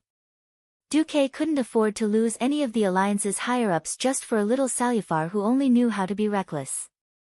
Moreover, there were so many veterans of the Alliance who had changed their fates and survived. When would it be Bolvar's turn to fight? So far, Bolvar didn't have any notable achievements. He was just someone who looked after Varian's house. Duque couldn't bear to send young Salufar off with William and his team. But won't a Nastrian cause trouble? Duque seemed to be muttering to himself. But there were two other beings in the room. Without a doubt. Definitely. The two voices spoke almost at the same time, and then they looked at each other. Queen Salolas took the initiative to lower her head and avoid eye contact, while Vashti, who was dressed in a white lace-made uniform, raised her chin slightly, seemingly a little proud. Duque rested his chin on his hand. He knew that Vashti was faking it. She used to be a palace maid. First, she fought secretly with other maids in the palace for 1,000 years. Then, she fought openly and covertly in the dark underwater world for 10,000 years. Her skill in palace fights was no less than that of the Eridar twins. If Duque hadn't secretly held back before Vashti became a Naga and inadvertently made himself her only beacon of hope, Duque wouldn't have the confidence to control such a powerful demigod with a fickle personality. Moreover, Duque didn't trust the Eridar twins. It was indeed more suitable for Vashti to suppress them. Salolas, I want you to keep an eye on the tribe's bones. Salolas immediately understood. I'll focus my attention on the guys other than an Astrian. In a rare moment, Duke and Saloras looked at each other and smiled. It was good to have a smart subordinate. As a female demon who had personally come into contact with the Sun King, she could be said to have an extremely accurate grasp of the human heart. Since the Sun King wasn't willing to jump out immediately when Jaden descended and shout, "Welcome to the King's army," then he definitely wouldn't dare to personally make a move on such a small matter in no scent. Now, he had a very advantageous position. Back then, he had persuaded a few dreadlords to rebel against the Lich King. Afterwards, these few dreadlords followed him into the tribe. According to him, these guys were just like the demon pets enslaved by the warlock. They were very obedient. This was **T. Even Duke did not dare to say that he could completely control the Eridar Gemini. How could a mere breaking dawn from the Anastrian district dare to say that he could control a few dreadlords that were at least at the beginner stage of the Void Lord rank? He was already on Jaden's side, so it was reasonable for him to collude with the dreadlords. If anything happened, at worst, he would push the dreadlords out to take the blame. It didn't matter even if Sar didn't trust him. The tribe seriously lacked magic professions, and just relying on the tribe's second-rate warlocks wasn't enough. As long as he still had value, Sar wouldn't casually deal with him and his Forsaken subordinates. Letting Salolas monitor the Forsaken was like fighting poison with poison. The only thing that made Duque a little uncertain was Arthas' next move. Arthas, who had already become a Lich King, was extremely arrogant. Back then, Duque had slapped him in the face, once broke his hand, once chopped his waist, and even robbed Jaina. With Arthas' personality, he definitely wouldn't be able to take this lying down. Now, as expected, the plague that spread the scourge had come. However, in the face of Salola's methods, the few weaklings from the cursing sect quickly confessed how many times their former boss had been to the brothel. Moreover, the Alliance had recently implemented the strictest quarantine system. Any food that was over 100 kilograms had to be personally inspected by a cleric before it could be circulated in the market. Furthermore, it was inspected once a day. This move of the Scourge army had tricked the Horde, and the Alliance was unharmed. At the same time, the Alliance also managed to gain a wave of reputation. When the Holy Knights publicly burned the cultists of the cursing sect, together with the food that had been corrupted by the plague, outside the main cities, the people's calls for battle reached its peak. This level of conspiracy was at most harassment. Originally, in history, Naxxramas had once again visited the territories of the Alliance and the Horde, announcing the return of the Lich King with death and destruction. Now, Naxxramas had nothing to do with the two idiots. Duque had put a lot of effort into the Flying Fortress, making this fortress no less inferior to Duque's own Mage Tower. Only an idiot would think of attacking Naxxramas by force. Otherwise, avoiding a flying fortress directly under the jurisdiction of a demigod would be the right thing to do. Of course, Duque couldn't take Naxxramas to the Ice Crown Fortress. Although Naxxramas was easy to use, it had a fatal flaw: it wasn't on any source of magic. Although the characteristics of the Titan creations allowed it to float in the air with only a small amount of energy. In order to maintain its floating state, it ultimately relied on the support of Duque's weave. The Ice-Crown Fortress was located on the largest elemental passage between the Frost Elemental Realm and Azeroth. Who was strong and who was weak, it was clear at a glance. At this time, Vashti swayed her waist, walked over, and gently massaged Duque's shoulders, reminding Duque, men always want face. Chapter 1547. Duque's heart skipped a beat. Vashti's reminder was indeed useful. The Alliance's current territory was too large. If they wanted to bully the lower tribes, the Alliance's military strength was definitely enough. To defend against the Lich King, who stood at the top of the demigod level, the Alliance's current defense was not enough. If Arthas personally came to destroy their homes, not to mention small towns, except for the Dalajan who could attack and defend, most of the capital cities would not be able to do so. Excluding Duque's Karazhan, at most, the Watchtower, as well as the Fearless Fortress and Naxxramas, which were under construction, could withstand it. Wherever Arthas appeared, the entire airspace would be dominated by frost elements. Unless Duque personally made a move, no one would be able to teleport over. Demigods were not easy to make a move. After killing Jaden with a big move, Elun had already spoken, telling Duque to take it easy. The great power used by the true gods of Azeroth and demigods was, after all, the energy of planet Azeroth. If it was overused, it would hurt the vitality of planet Azeroth. The last time he killed Thun, the planet's vitality had already been greatly damaged. It was in the recovery period and could not afford to make any more trouble. Damn! Duque could not make a move casually, and conversely, Arthas did not dare to leave Northrend casually. Without the geographical bonus of that icy and snowy continent, would Arthas dare to fight him, Duque, when he had the geographical advantage? This was a big question mark. There were many strong people on the other side who could come out and cause trouble, but there were only a few who had the deterrent power of a nuclear strike. Vashti's reminder was very good. Since it was impossible to predict the enemy's target, he would use the enemy's weakness and force the enemy to hit the designated target. Duque tilted his head and smiled at Vashti. Vashti understood at that moment and bent down to move closer to Duque. Duque did not have any desire. He only caressed her smooth face and gently said, "Since I casually changed your fate back then, and you have chosen to follow me now, I swear I will let you live a good life." Vashti smiled faintly and gently held Duque's hand, rubbing it. Being able to serve Master is my greatest wish. She put her mind in the right place. She had arrived too late and missed the rise of Duque. If she couldn't enter a man's heart during his difficult times, then the weight of this woman in a man's heart would always be limited. This was a matter of timing. Once missed, there would be no more opportunities. The three Windrunner sisters, Tyrande, Jaina, Elucia and Kalia, these seven had an unshakable position in Duque's harem. Vashti could only play the role that was most considerate and could help Duque the most. Only then could she ensure her position. At the very least, she would be the number one person in the harem. At this point, she had more and more hope of success. Duque calmed his mind and sent a magic message. Soon, the portal at the top of the Karazhan Tower opened, and Jaina's beautiful figure appeared. Before Jaina entered Duke's study, Vashti obediently performed a maid's salute and retreated. "Good day, madam." Vashti bowed to Jaina as she left. "Hello, Seleka." "Thank you, madam." Just the details of how they addressed each other was enough for the two to complete a friendly exchange.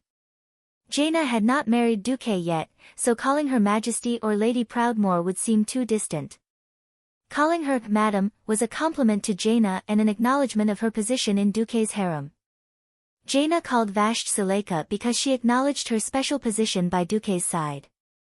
The two brushed past each other. Jaina closed the door after entering the room and went straight to the point. "Is it about Arthas?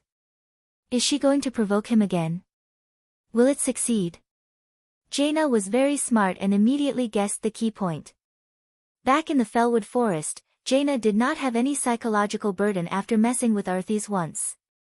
It was just that she did not think that Arthas would kneel in the same place twice. Duque shook his head. No, it was barely successful back then. Now that Arthas has merged with Zul's will, it is even more impossible to succeed. He is calmer now. Huh. Then what should we do? Jaina very naturally walked around Duque's desk and sat on Duque's lap. Duque smiled and completed the posture of carrying her. Doesn't Arthas never forget that he is the master of Lordaeron? Jaina naturally understood. Then I will visit Lordaeron. Duque smirked and kissed Jaina. I will go in private. We will go this far together. Lordaeron used to be the only pearl of the alliance. After Arthas killed his father 15 years after the Dark Portal, Lordaeron once fell and became a city of death.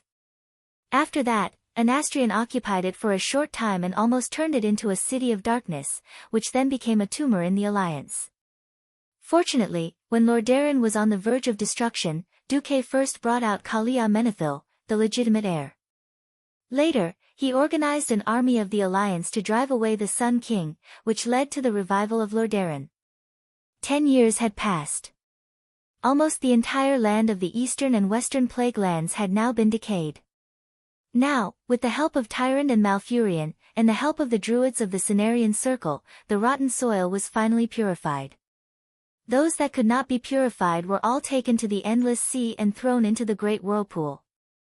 Kalia discussed with the ministers and renamed the eastern and western plague lands to the Eastern and Western Holy Light. This name was actually quite suitable for the current situation. After all, in the former Eastern Plague Lands, there was the holy city of Stratholme, which had changed history, and the Holy Light's Hope Chapel. In the Western Plague Lands, there was Uther's tomb in the south of Andoril, which had been destroyed by the Calamity Army. With the support of Duque and Kalia, Tyrion Fordring and Gavin Rad Doom, the only two remaining 5 Silver Sages, had changed Andoril into the headquarters of the Silver Hand Knights. There were more than 10,000 knights stationed there for a long time. There was also a mechanized corps composed entirely of humans, with 600 tanks of various types and 30 flying battleships. There was also a Dalajan mages, as well as more than 1,000 paladins or paladin apprentices. It was precisely because they had suffered the greatest destruction and degradation that the people of Lordaeron had the strongest will of the Holy Light.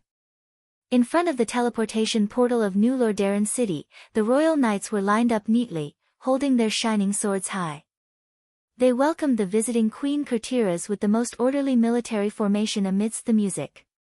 Sister Kalia, Sister Gianna, the two beautiful queens hugged each other warmly.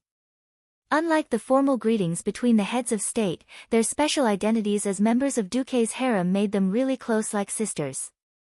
Even the most picky person would not be able to find any trace of hypocrisy when looking at them.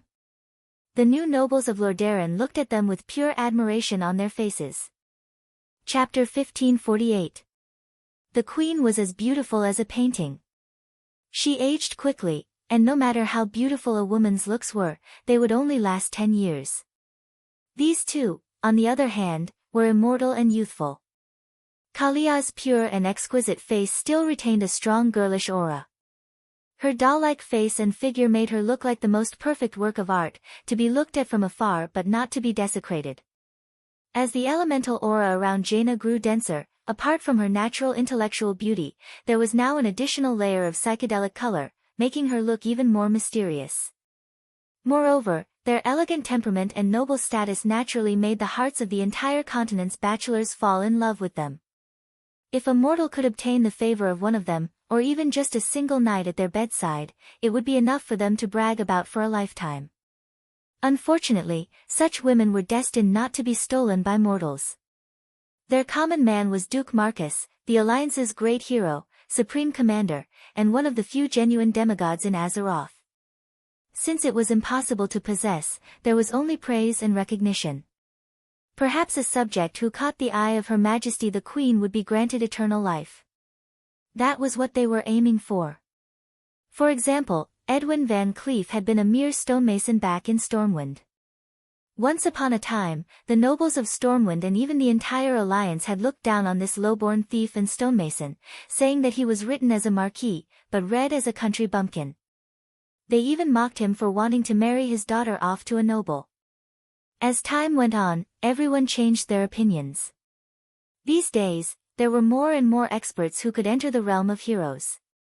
Gradually, there were various classifications of heroes.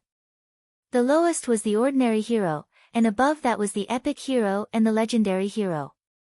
According to the latest classification, Edwin, as the father, was epic, while his daughter, Vanessa, was already a legendary hero. Marrying off his daughter to a noble was a mortal's idea. The truly amazing thing was to send his daughter to be a maid under Duque's command. It was true that the Marcus family's status had risen with Duke's advancement. Didn't they see that even the maids were leveling up? When Vanessa had been a maid for the Marcus family, she was just a girl with better skills. Later on, the one who wanted to be a maid was already a radiant moon great astromancer, Solarian. Recently, with Vasht's allegiance, everyone suddenly discovered that only a demigod could become Marcus family's maid. Countless nobles beat their chests and stamped their feet in regret. Fortunately, be it the Rotterdam Kingdom or Stormwind, the nobles of the entire alliance had basically been purged once or twice for various reasons. Some of the nobles who were able to survive until today were new nobles who rose to power after the first battle at the Dark Portal. The remaining nobles who came from the old era were mostly new nobles who had accepted the thinking of the new era. Everyone also understood that the era of relying on bloodline was over. Only by taking on more responsibilities and making more contributions could Azeroth continue to exist and everyone live a better life. Moreover, under Duque's leadership, the alliance became stronger and stronger. Everyone personally witnessed that. The Horde, which had been a serious threat to the survival of the alliance, had been left far behind. The economic, livelihood, military, and other areas of the cake were getting bigger and bigger. Everyone was getting a bigger share, so there was nothing to be dissatisfied about. Hence, even though they were fighting for it, it was still generally in a positive atmosphere. During the meeting, Jaina felt the friendly gazes from the nobles. She teased, "Sister Kalia, it seems that your control over the country is quite good." "I'm in trouble. I have to earn money all day and then build ships so that those guys don't complain." "Don't tease me, you rich lady of Azeroth. Even I want to rob you of your private stash." Kalia hooked Jaina's little nose. Take it, take it. What's mine is yours too." Jaina hooked Kalia's arm and teased her as they walked into the palace. On this day, the meeting between the two beautiful queens became the topic of conversation for all the citizens of Rotterdam after they ate and drank.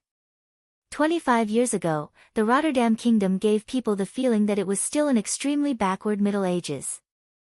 With the large-scale promotion of magic communication, the beautiful scene of the Queen's meeting was almost simultaneously spread to the entire Rotterdam Kingdom and the Alliance. This was the foreign version of the news broadcast that Duque had single-handedly created. After entering the Rotterdam Kingdom, the two queens talked and laughed as they entered the bedroom. After Kalia asked the servants to leave, a portal opened in the bedroom that was supposed to be in a state of space shielding. Duque walked out of the portal with a smile. "You're here.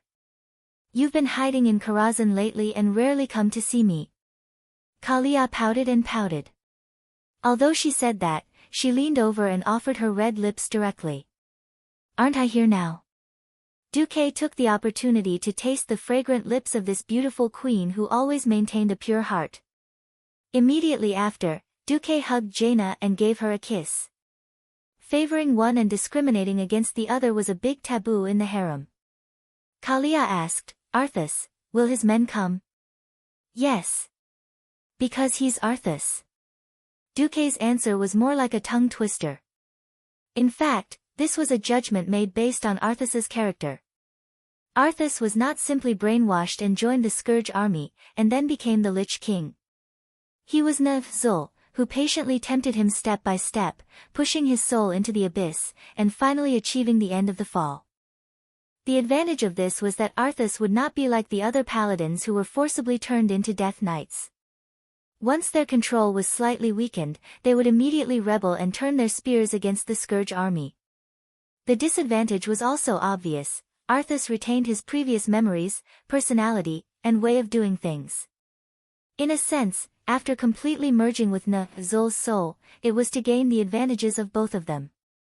For example, Arthas was more courageous than Zul, and the merged Lich King was no longer a coward. Another example was that Arthas could obtain Zul's mind full of shadow magic, and become a true dual practitioner of magic and martial arts.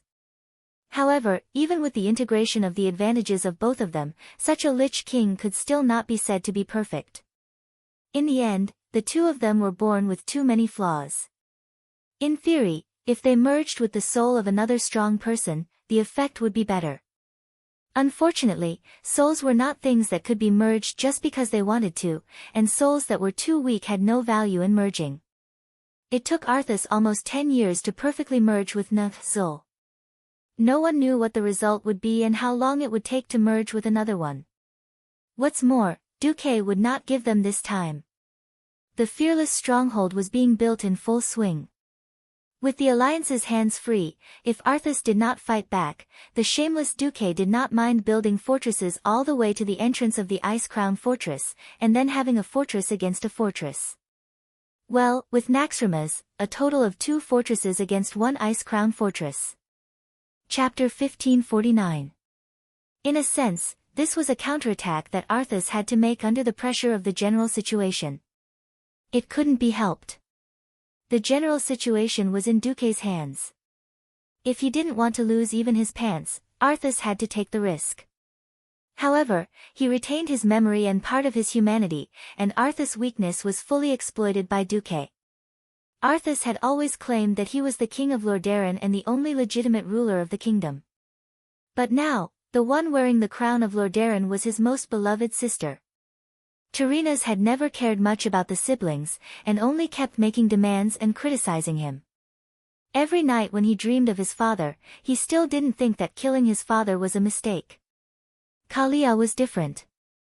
His mother died early, and as his sister, Kalia was the last harbor of his soul. If he had known that his sister was not dead, he might not have fallen. After all, in his heart, it was his father's greed for Alterax's land that led to Nethario, the Wing of Death, and his sister's death. But before he fell into a deep sleep, he knew that Kalia was not dead. 10 years had passed, and when he woke up, he found out about a series of shocking things. Duke had not only taken care of his beloved childhood sweetheart, Jaina, but he had also clearly eaten his biological sister at the same time. The man who had stolen his woman had become his cheap brother-in-law in the blink of an eye, and he hadn't even been given a public status. This contradiction, anger, and entanglement. If Arthas were still a living person, she would probably be tormented to the point of insanity. This terrible situation had become a problem that he could never get rid of from his soul. To become a purer Lich King, he had to completely abandon his humanity. The cruel part of his soul that belonged to Zul was driving him. And his reason told him that this meeting between the two queens was a trap, so what if it's a trap? Thousands of miles apart, the two men who could stir up a storm in this era said the same thing. The only difference was that Arthas was sitting on an ice throne made of frost elements, while Duke was lying on the soft velvet bed, looking at Kalia, who was wearing white silk, and Jaina, who was wearing black silk, intertwined with each other as they slept. That night, dark clouds covered the sky, and there was no moon in the sky. The radiance of Elun did not reach the ground at all. In the pitch-black land of Rotterdam, even the brightest lighthouse looked like a firefly in the dark. Heaven and earth were covered by a hazy mist. In the sky, a large icebone dragon led a group of ice dragons, continuously flapping its wings that had long lost their membranes and were only left with a skeleton. They charged into the sky of the Rotterdam kingdom at high speed. These lifeless bone dragons relied on shadow magic to fly, not their wings. All the movements of flapping their wings were just a habit left over from when they were alive. Everyone attack. We have to kill our way in before the magic defense system of Lordaeron City is activated. We have to punish those who refuse to accept the honor of the Lich King's death. Announce the return of the Scourge army with the bloodiest massacre. The one leading them was the former Blue Dragon Queen, Sindagosa. 15 years ago, she had been resurrected by Zul and saved Arthas. Ever since then, she had been the most loyal guard of the Ice Crown Fortress. Tonight, as the most powerful assault force under Arthas, she led the Ice Dragons, who had also been resurrected by the Lich King, to carry out a surprise attack in the night. Don't worry. As long as we suppress our elemental waves, those puny humans won't be able to find us before we enter their visual range. Sindagosa announced to her subordinates. The night was the best cover, to begin with. Coupled with the fact that it was a dark night filled with dark clouds, the ice dragons shuttled through the thick layers of clouds, adjusting their course purely by sensing the aura of the living. She did not believe that the slow and low-flying griffins or hippogriffs could detect the ice dragon army thousands of meters in the sky. In theory, that was true. Be it Sindagosa or Arthas, with their outdated knowledge, they could not imagine the drastic changes of the times. In the city of Rotterdam, not many people noticed that in the barracks in the four directions of the city, there were a few huge metal pans that kept spinning. Even more so, no one realized that this thing would bring about epochal changes. Theon watched as a bunch of low-ranked mages fiddled with magic equipment that he did not recognize, and then reported sets of data that he did not understand at all. He sighed deeply. Times have changed. Not far behind him, Duque stood with his hands behind his back and smiled. Indeed, times had changed. After experimenting with the sonar system in the Outer Realms, radar was naturally placed on the Alliance's research agenda. Duque wanted to push forward with this project as soon as possible, but unfortunately, no matter how many ideas he threw out. The gnomes and dwarven scientists were also working hard to help him realize all kinds of inventions that were like black technology to this world. The industrial base of this world still restricted the development of all kinds of new technologies. For example, radar. Although the Alliance already had diesel engines, they were pure machinery. Electrification, on the other hand, was a completely different matter. Duque had used the rotating electromagnetic coils to create a generator for the Alliance, but there was still a long way to go before he could create a stable electronic radar. Fortunately, in addition to technology, there was also magic in this world. Duque could link the weave and make each node of the weave emit weak elemental waves at a fixed time and frequency. The Ice Dragon Army, who did not know, thought it was natural elemental waves. In fact, the missing and feedback of each elemental wave had been collected by the elemental radar at each node. After a long period of training, these Earth mages, who had been unable to advance further in the field of magic, found a new life value in this special field. Elemental reactions confirmed. For the time being, there are 114 confirmed reactions. Direction 5 degrees west-northwest, speed 71 km per hour, and still accelerating. Griffin Brigade of the 1st Air Force of Rotterdam, asking if they want to intercept it. In the newly established Air Force Command of Rotterdam, it was a scene of bustle. The noise made traditional knights like Tyrion and Gavinrad confused. Finding the enemy through radar and commanding the Air Force was a headache even for Kudrin Wildhammer, the #1 person in the Alliance's Air Force. Yet, Duque, the transmigrator, did it well. Faced with the inquiries of his subordinates, Duque shook his head. Griffin Brigade, don't go. It's a pointless waste of combat power. Order the Brothel Brigade to get into formation and fire according to the shooting elements I provided. Listen to my command and fire in sequence. 3, 2, 1. Launch the flare. The Ice Dragon Army, who had been traveling at high speed through the dark clouds, suddenly saw their eyes light up as a violent shock wave spread through the clouds above their heads. The next moment, it was as bright as day above them. That's impossible. Sindagosa was shocked. The sun seemed to be very strong tonight. Chapter 1550. Almost at the same time, Kalia, who was sleeping soundly in the palace of the Rotterdam Kingdom, suddenly raised her long eyelashes, and her sapphire-like eyes lit up. Just as Kalia was about to move, she suddenly realized that Jaina was hugging her even tighter. Jaina whispered into Kalia's ear, "Sister Kalia, you're not being good. Leave everything to Duque. Kalia understood everything at once. She was a little confused, but soon blushed with happiness. So, Duque has already arranged everything. He's such a gentle person. As the queen of the Rotterdam kingdom, she naturally had the responsibility of guarding the land. Duque took over the defense, and deliberately tortured her in the first half of the night to exhaust her physical strength. He didn't want her to know that her beloved brother had sent powerful subordinates to kill her and destroy the kingdom that had been passed down for 2,800 years. Unfortunately, with the improvement of Kalia's strength, she was already infinitely close to the level of an archbishop. Not only did her physique improve a lot, but she was also extremely sensitive to elemental fluctuations. Not to mention the overwhelming explosion of frost elemental spells.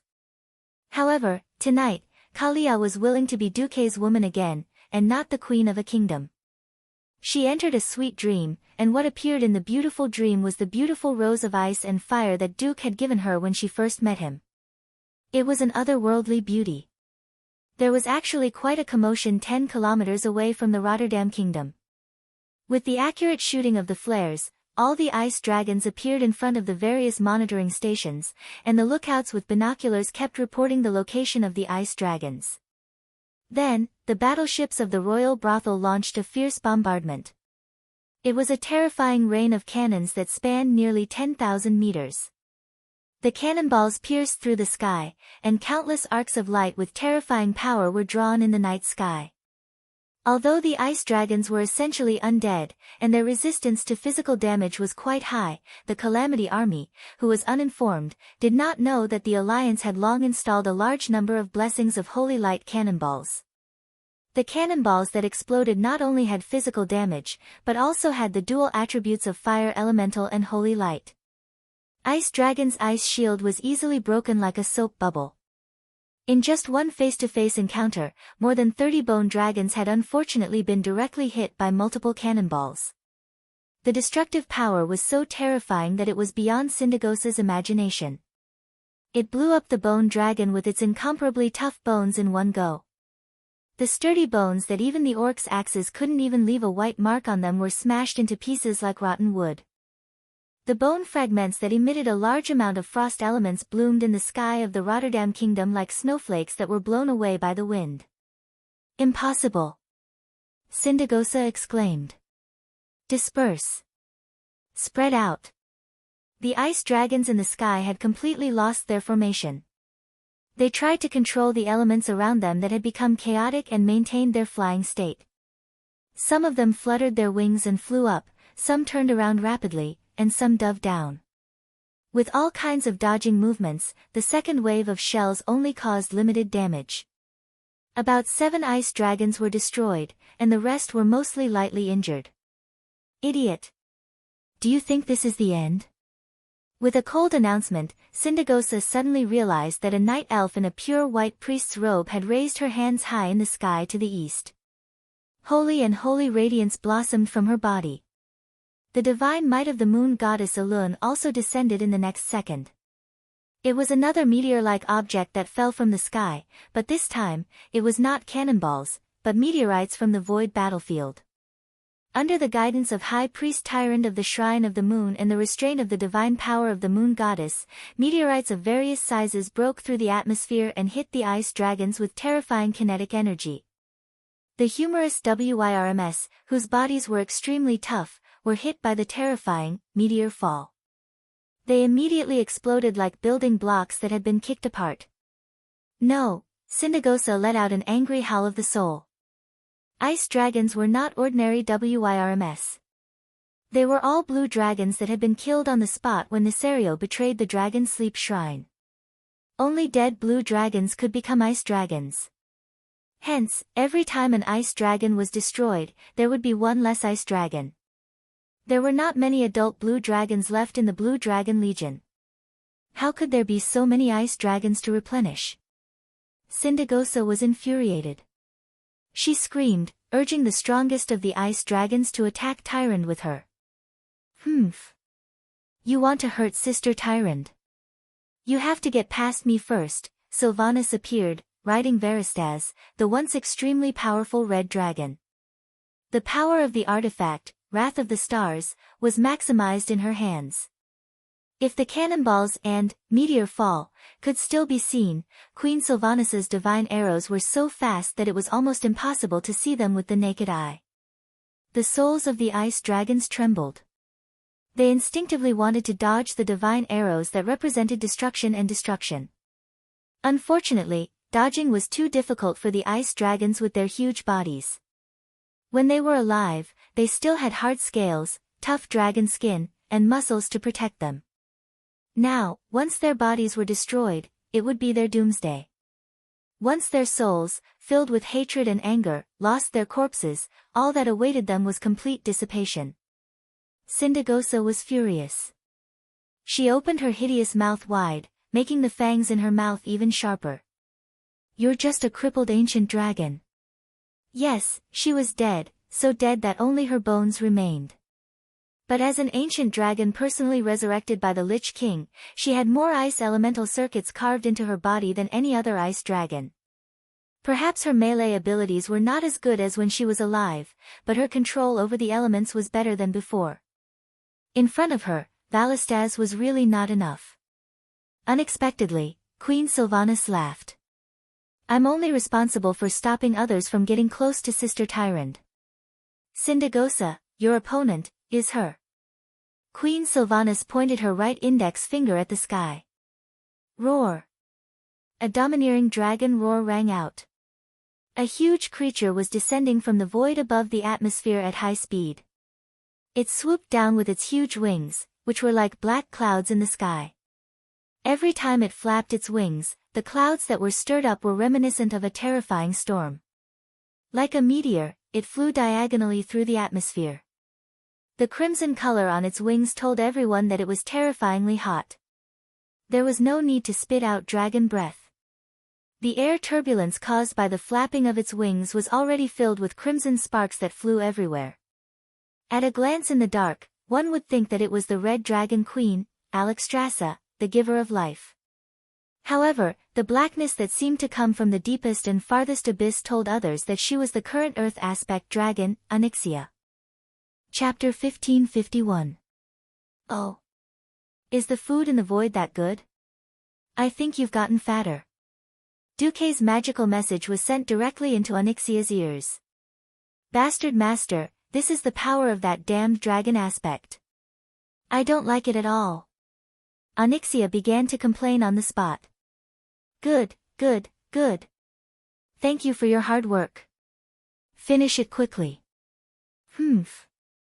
Despite her complaints, Onyxia was becoming more and more self-righteous.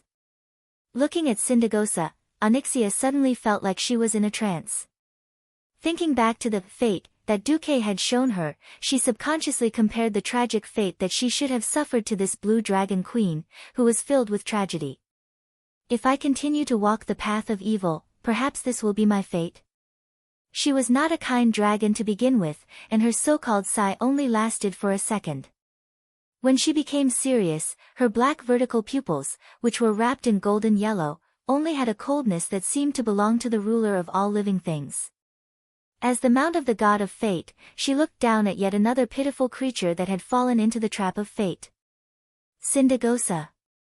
Since that bastard Maligos isn't willing to come, then let me do it for him and end everything. Don't mention that filthy name. Sindagosa let out a shrill dragon roar and pounced forward. His wings, which were devoid of beauty and only had bone spikes, spread out, and even the surrounding air trembled slightly. After explosively spraying out frost elements, Sindagosa's huge body shot into the sky like an arrow, heading straight for Onyxia. The world of frost elements was connected to the real world through the evil magic runes on her body. For a moment, it was as if two different spaces had overlapped. Humph. You're already dead, so don't wander around. Do you know? You're an eyesore. Onyxia was furious as well. She flapped her huge black wings, and the wind pressure created a terrifying storm in the air. Even from a few hundred meters away, Tyrande's hippogriphon was still blown around. She had no choice but to pull on the reins and have the hippogriphon retreat further. The sky was the domain of the birds of prey and dragons. Any existence that attempted to defeat dragons in close combat would have to pay a terrible price. It wasn't just Tyrande. Even Queen Sindagosa retreated. One life, one death. One white, the other black. One was ice, the other was fire. The two dragons collided with each other in midair. At that moment, the pitch-black sky was filled with the purest elemental radiance. Half of the night sky was densely covered with fiery red flame patterns that carried a holy aura, while the other half of the night sky was filled with layers of overlapping snow-white frost elemental runes.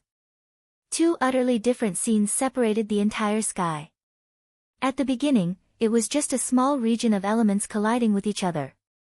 Soon, as a large number of elements were drawn in from the elements realm, they constantly collided with each other. The overflowing ice and fire elements began to spread in all directions. With the two dragons fighting fiercely as the center, it was as if time had stopped for a moment, and then a huge shockwave like a mushroom cloud spread out. The shockwave, thousands of meters high in the sky, even swept across the land that was plunged into darkness below, rolling up dead leaves and sand that filled the sky. In the command center, Theon asked Duque, "Can Onyxia win?" Duque rubbed his chin casually. Although she always lacks fighting spirit, she believes that when she stands on the winning side, she will always be the winner. To be honest, from the moment Sindagosa led his army into the skies of Lordaeron, Arthas' attack this time was destined to fail. Theon sighed. "That's why we admire you. You've always tried your best to decide the outcome of a war before the battle even starts. Those of us on the front lines, even if we know that we're just going through the motions, are willing to fight." Duque smiled bitterly. "You think too highly of me." Gavin Rad also came up and patted Duque on the shoulder. "Boss, don't be so humble.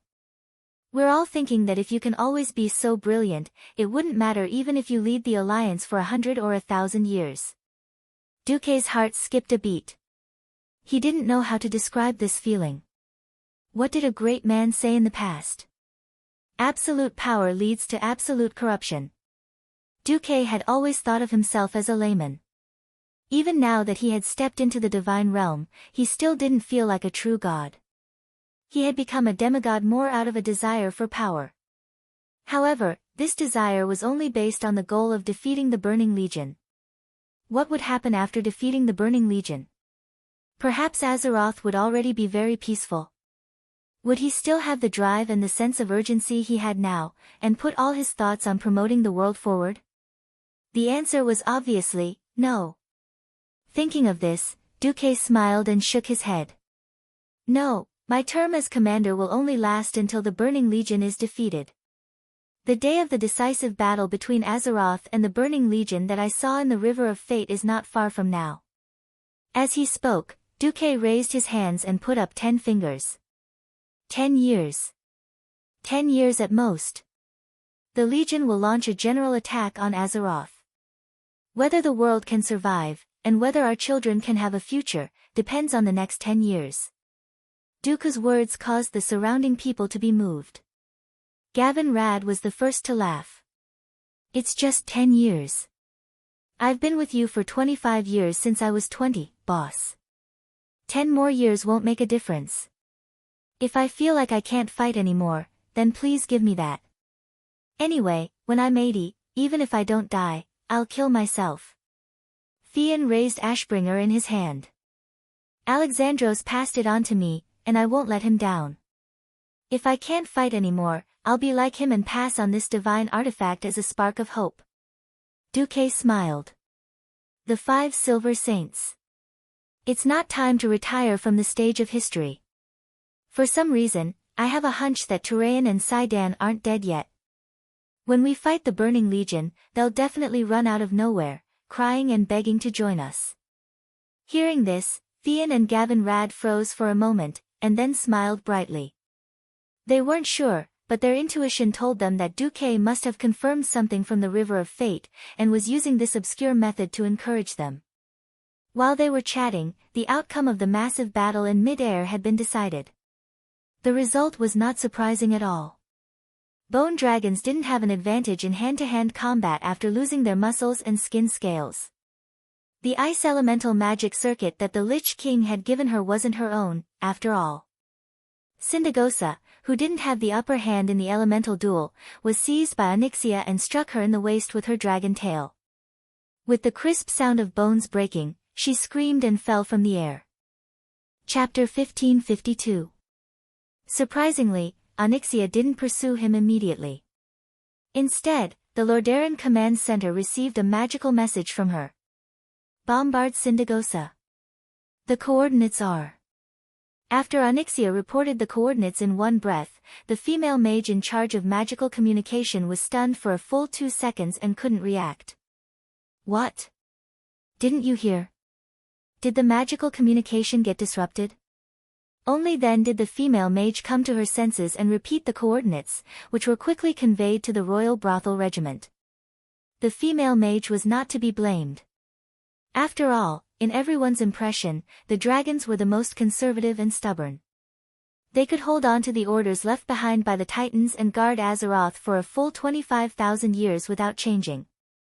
Naturally, the others would not have thought that Onyxia could play with cannons so smoothly. Pfft, what's there to be surprised about? It's not like we're fighting for time. I have to take the risk of having my beautiful scales scraped off to deal with an ugly bone dragon. Humph. I won't do it. The Black Dragon Princess's words could be said to be willful and cold. Even Duque's facial muscles stiffened when he heard it. He then smiled bitterly. That was good. He could try to see how effective modern cannons were against powerful creatures of the second highest tier. Onyxia's dragon tail sweep had an impact force of at least 10 tons. Even if it hit the walls of Lordaeron, it probably wouldn't be able to take more than 2 hits. Sindagosa's strength lay in her spellcasting ability, not her hand-to-hand combat ability. When there was such a being that could ignore her various frost attribute attacks, she was nothing much. In that regard, Onyxia, who was already a dragon aspect, was her absolute nemesis. The Black Dragon was a fire elemental, unlike her big brother, who used the Shadow Flame attribute. After going through a special dragon ritual in the Wyrmrest Shrine and being a dragon aspect, her fire abilities became stronger. Sindagosa's Frost Tomb, Frost Halo, and other skills could torture the Alliance's hero squad to death, but they couldn't hurt Onyxia. This was a battle of pure elemental abilities. When magic couldn't decide the outcome, melee combat would be the key to victory. How could a sluggish former demigod tier dragon defeat a living guardian dragon? Wasn't the answer obvious? Sindagosa struggled to climb out of the crater she had made in the ground. Onyxia's attack was indeed a heavy blow, but it wasn't enough to completely destroy her. As soon as she climbed up, she stretched her neck towards the sky and let out an angry roar. Then, she spoke in draconic language. When translated, it basically meant, "Little girl, you're not qualified to teach me a lesson." Onyxia's reply was a very anthropomorphic smiley face. It was hard to imagine how a dragon with such a terrifying face could make an expression similar to, hee hee. She did it and even expressed the meaning of, "You have a lot of ideas." The next moment, Sindagosa knew what his opponent meant. Whoosh, the familiar ear-piercing whistling of the wind could be heard. Before she could do anything, hundreds of tons of artillery shells rained down on her head. When she was at her peak, these artillery shells wouldn't be a problem at all. The so-called artillery shells had to hit the target and trigger the firing pin and fuse in the shell to explode. Previously, Sindagosa had used her unparalleled icy aura to freeze all the artillery shells within a 500-meter radius around her. The firing pin was frozen, and the explosives connected to the fuse could no longer explode. All the artillery shells turned into metal lumps and fell straight to the ground. But now, the intense clash between the ice and fire elemental domains had consumed almost all of her magic power. Furthermore, much of the magic circuits on her body had been destroyed by Onyxia in melee combat. She was now a pure bone dragon, and a half-crippled one at that. This time, the air fleet, which had been stifled for so long, finally struck gold. The artillery shells rained down on the area where Sindagosa was, and in an instant, the barren hillside was shaved off by 1 or 2 meters. That's enough. After Onyxia's transmission, the fleet ceased fire in satisfaction. Onyxia dove down, and with the acceleration from free fall and her own acceleration, she reached an extreme speed of over 200 kilometers per hour. The tremendous kinetic energy fell on the struggling Sindagosa, and the first blow broke the already fragile dragon's spine in two. Not giving her opponent any chance, Onyxia flung Sindagosa's severed lower body away with her tail.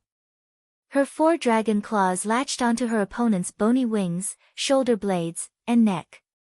Her dragon mouth accurately bit down on the neck below the bone dragon's skull, and with all her might, she tore at it. Sindagosa's soulfire let out the most tragic wail. Then, her huge dragon skull was bitten off. Bah! Onyxia spat out the dragon skull and used her claws to pry open the remaining ribs of Sindagosa's upper body.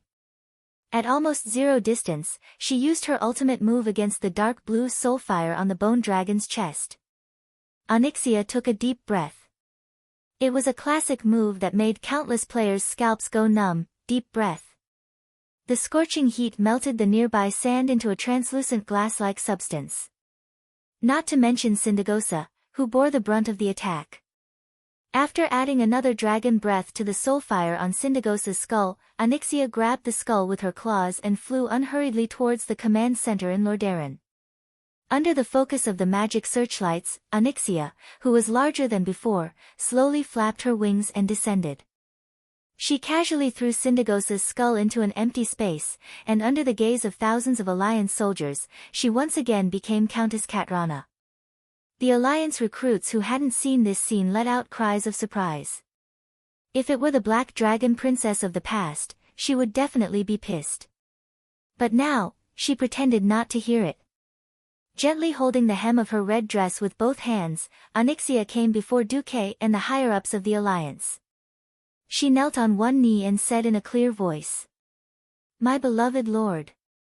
Your mount, the Earth Aspect Dragon Onyxia, has completed the mission you assigned and successfully killed the fallen Blue Dragon Queen, Sindagosa. She has returned to report." Her words caused a commotion among the surrounding Alliance soldiers. What was cool? This was what it meant to be cool. Queen Sin Dorii next door had an ancient red dragon mount, and those elves were so arrogant. Compared to them, we humans are the truly awesome ones. Just look at Commander Duke Marcus. He stepped into the divine realm as a mortal, and even used a Earth Aspect dragon as a mount. Faced with the cheers of 666 from the onlookers, Duque also felt proud. He smiled and said, "You will be rewarded, but we'll talk about it later." Onyxia, who had been serious just a moment ago, suddenly blushed. Chapter 1553. The pure people of Azeroth certainly couldn't understand the breadth and depth of Chinese culture. They hadn't been told about the pun, so they couldn't understand it even if they thought about it for the rest of their lives. Onyxia wasn't keen on exploring dragon caves, but she liked the feeling of relying on strategy to make the other party fall into a trap and win in the end. It was a kind of pleasure that the other party couldn't defy fate no matter how hard they struggled or resisted, and would eventually be destroyed. Standing on the side of the victor, standing under the banner of the god of fate, compared to this, it wasn't so unacceptable to suffer and become a mount for a while. Besides, after Duque stepped into the divine realm, she didn't lose face, and no other four-color dragons would make things difficult for her because she became Duque's mount. It was a bit annoying to be forced to work when something happened, but when she had nothing to do, she could sleep on a dragon bed full of gold, and her days were quite comfortable. Onyxia, who had nothing to complain about, stood proudly beside Duque under the gaze of the Alliance soldiers. Duque nodded and then opened a magic communication mirror with Alexstrasza. Onyxia just killed Sindagosa, who had degenerated into an ice dragon. It was only a short sentence, but it was exchanged for 10 seconds of silence from the Red Dragon Queen. After a long time, she sighed. This matter shouldn't have been handled by the Dragon's Slumber Temple. This time, it was Duque's turn to be silent. The Queen's silence was embarrassment, and Duque's was protest. please clean up the mess of the dragons yourselves. Alexstrasza didn't know what to say. At the end of the day, it was Malygos himself who wasn't kind. His wife had been seriously injured by Nesario, but he had run away in a lunatic. Well, she was dead, and she couldn't even return to the Dragonbone Waste where the dragons slept. She fell halfway, and her soul carried a deep resentment towards him. 10,000 years had passed. Even after killing Deathwing Nesario, and Duque repeatedly reminded him to pay attention to Sindagosa's remains and not be used by the Lich King, Malygos still didn't pick up his wife's 10,000-year-old bones because of his pride. Now, his dead wife and his former minister had been picked up to be an ice dragon. Malygos still did not care, sticking his head in the sand like an ostrich to escape reality. Alexstrasza, of course, could feel Duque's anger. She felt very guilty towards this demigod of Azeroth, who had helped the Dragon Slumber Shrine a lot and was now on equal footing with the Dragon Slumber Shrine. I will send my subordinates to collect the remains of Sindagosa and his men, and use a soul pacification spell to suppress them in the Dragonbone Waste. I will also inform Malygos in the end. Duque's eyes narrowed into a line. To be honest, he was very dissatisfied. No one knew better than him what Malygos was doing at this point in history. To be honest, there was no cure for brain damage. Duque opened his mouth and said coldly, "You also know that we are now preparing to suppress the Lich King Arthas and his Scourge Legion. Since he even dared to desecrate the remains of dragons, I think the Dragon Slumber Shrine should be on the same side as the Alliance and the Horde." "That's right." Alexstrasza nodded heavily. "Is there anything the Dragon Slumber Shrine can do?" "My Red Dragon Legion can be deployed soon." With Kill Jaden's heavy losses, the Burning Legion fell into chaos. Without the orders of their commander, the Void Lords were busy fighting for power. Naturally, no demons would foolishly run to the Void battlefield outside of Azeroth's atmosphere to die. Apart from the Blue Dragon Legion, which only had a few dragons left, and the Black Dragon Legion, which only had Onyxia left. In fact, as the main force of the Dragon Slumber Shrine, the Red Dragon Legion, Green Dragon Legion, and Bronze Dragon Legion were idle. The Green Dragon Legion benefited from Duque's reminder, and Isra used Elun's power to prevent the fall of Laythorn, Amalys, Tyrell, and Isidri, the four powerful dragons. The Green Dragon Legion could be said to have been saved. The Bronze Dragon Legion was still relatively strong at this time, because they had the responsibility of guarding the timeline and would not be transferred easily. It could be said that most of the dragons were bored to death. It was rare for Alexstrasza to take the initiative, so it would be a waste for Duque not to use her. However, Duque still had some concerns. "Thank you for the help of the Red Dragon Legion, but I still have a worry. I'm afraid that Malygos will be unreasonable and say that I shouldn't have killed Sindagosa. You know, his brain is a bit." Duque's index finger shook his temple. The Queen was also having a hard time. On one side was a powerful ally like Duque, and on the other side was her own brother. She was caught in the middle, unable to do anything. Duque emphasized, "To be honest, I've always had deep doubts about whether Malygos is sane or not. In my opinion, any action that might destroy Azeroth is unacceptable. I've already given in regarding the Sunwell. Now is a critical moment in the upcoming war with the Scourge. If Malygos abandons his duty and attacks me, Onyxia, or the Alliance because of Sindagosa, I won't rule out the possibility of killing him myself. As soon as Duque finished speaking, both the Alliance and Onyxia, who was standing beside him, were in awe. What was responsibility? That was responsibility. Being able to beat up the enemy and protect his underlings. Only this kind of boss was truly worthy of dying for. Even though Alexstrasza had a headache, she knew Duque very well. She knew that Duque would not start a war over a small matter that could lead to civil strife. "What else do you know?" Duque waved his hand lightly, and Onyxia immediately walked over. "I found Tesario." "What? You mean Tesario? He hasn't appeared for 10,000 years. The Red Dragon Queen was shocked. But I sensed him in the obsidian temple of the Dragon Slumber Temple. Not just him, there's no less than a large group of adult black dragons. The Black Dragon Princess seemed very certain. This time, Alexstrasza could not remain calm. Because the Obsidian Temple was right below the Dragon Slumber Temple. In fact, the Black Dragon Princess had never been to the Obsidian Temple. The temple that should have belonged to the Black Dragon army had been sealed before she was born. Since Duque wanted her to say it, this cunning female Black Dragon did not need to prepare a draft when she lied. After all, this was a secret that her master, who was like the god of fate, knew. Among the countless secrets of the Dragon Slumber Temple, the temples of the various dragons had always been a secret existence that the dragon aspects avoided talking about. But not long ago, the Obsidian Temple had changed. It seemed that adult black dragons had returned here and began to incubate dragon eggs and raise new young dragons. It was the twilight dragons that were considered taboo by the Dragon Slumber Temple. The one leading these black dragons was the powerful black dragon Zephyr, who had disappeared in the ancient war. Chapter 1554. The Dragon Sleep Temple knew nothing about this, but unfortunately, they couldn't hide it from a transmigrator like Duque. The queen's figure was trembling. This is no small matter. The Black Dragon Princess said with certainty, "Why don't you take your men and come with me?" The queen was also very decisive. "Give me a day, I want to gather the Red Dragon army.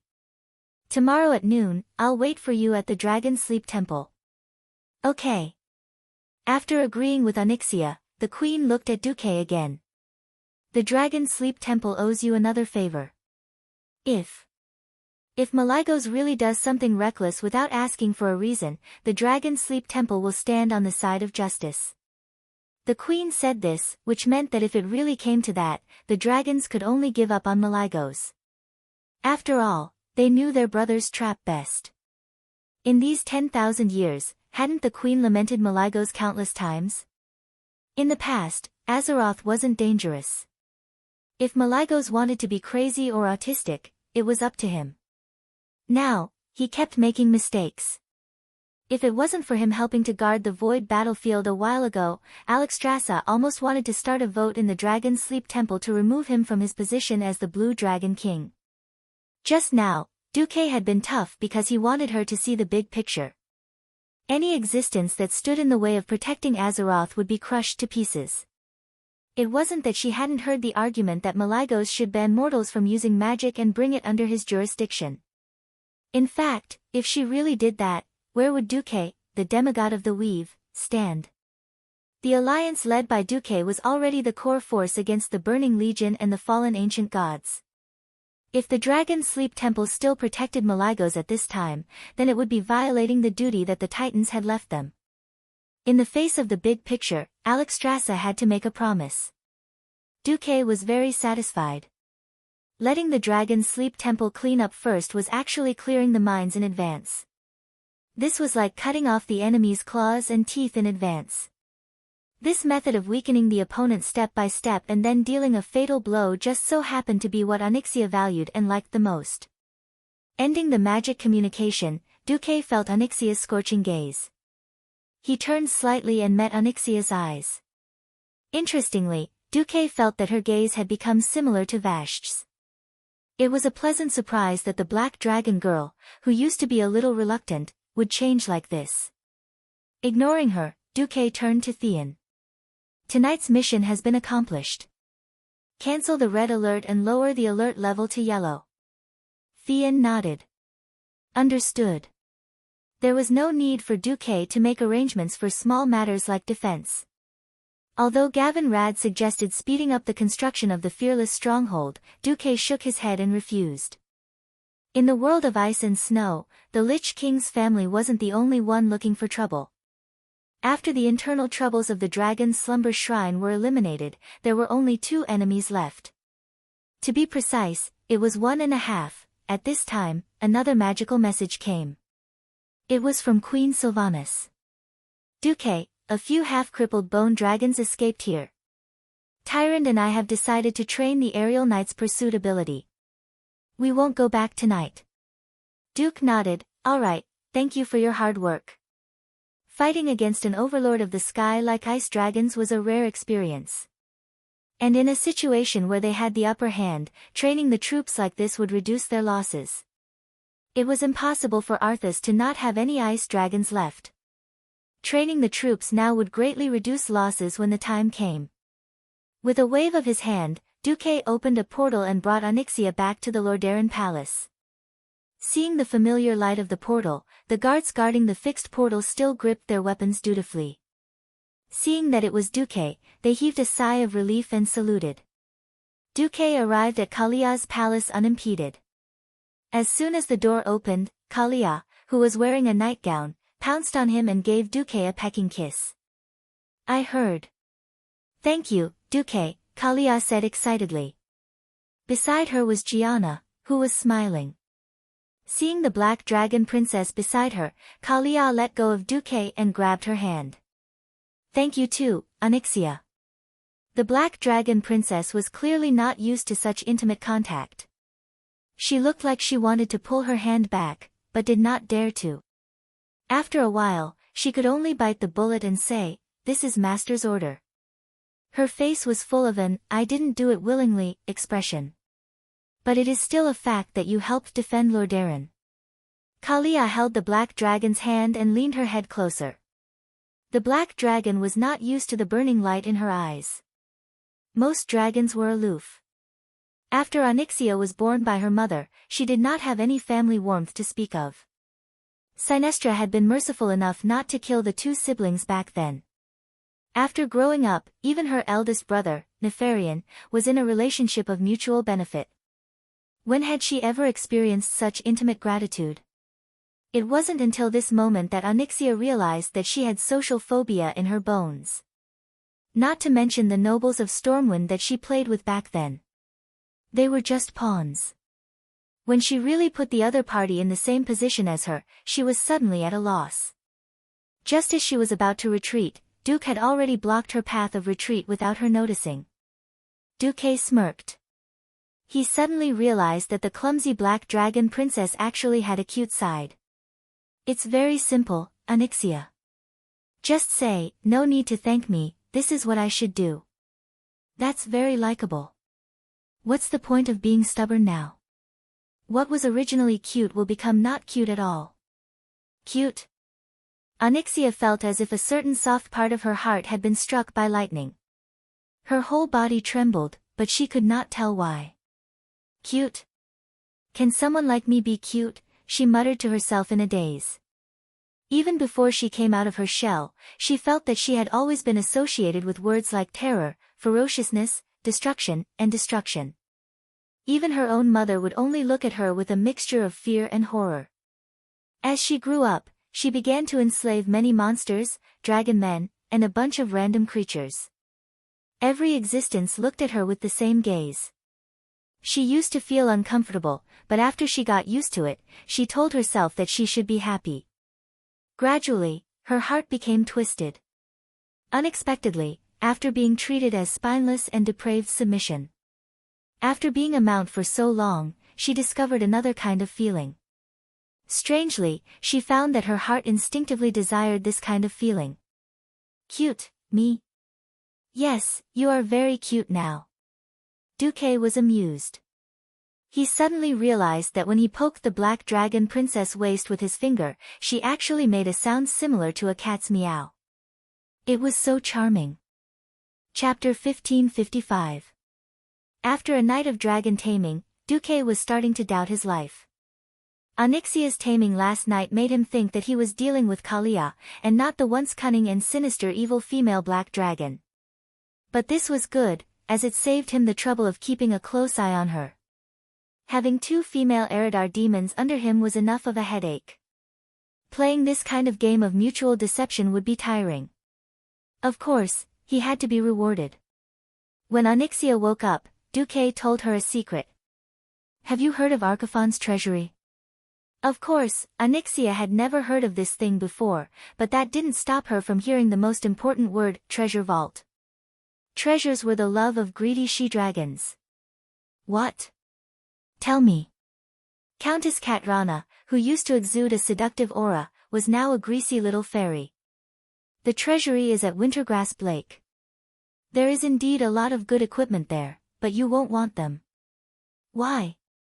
She asked, even though she knew that Duque was trying to bait her. Because the key to the treasury lies in the few guardians.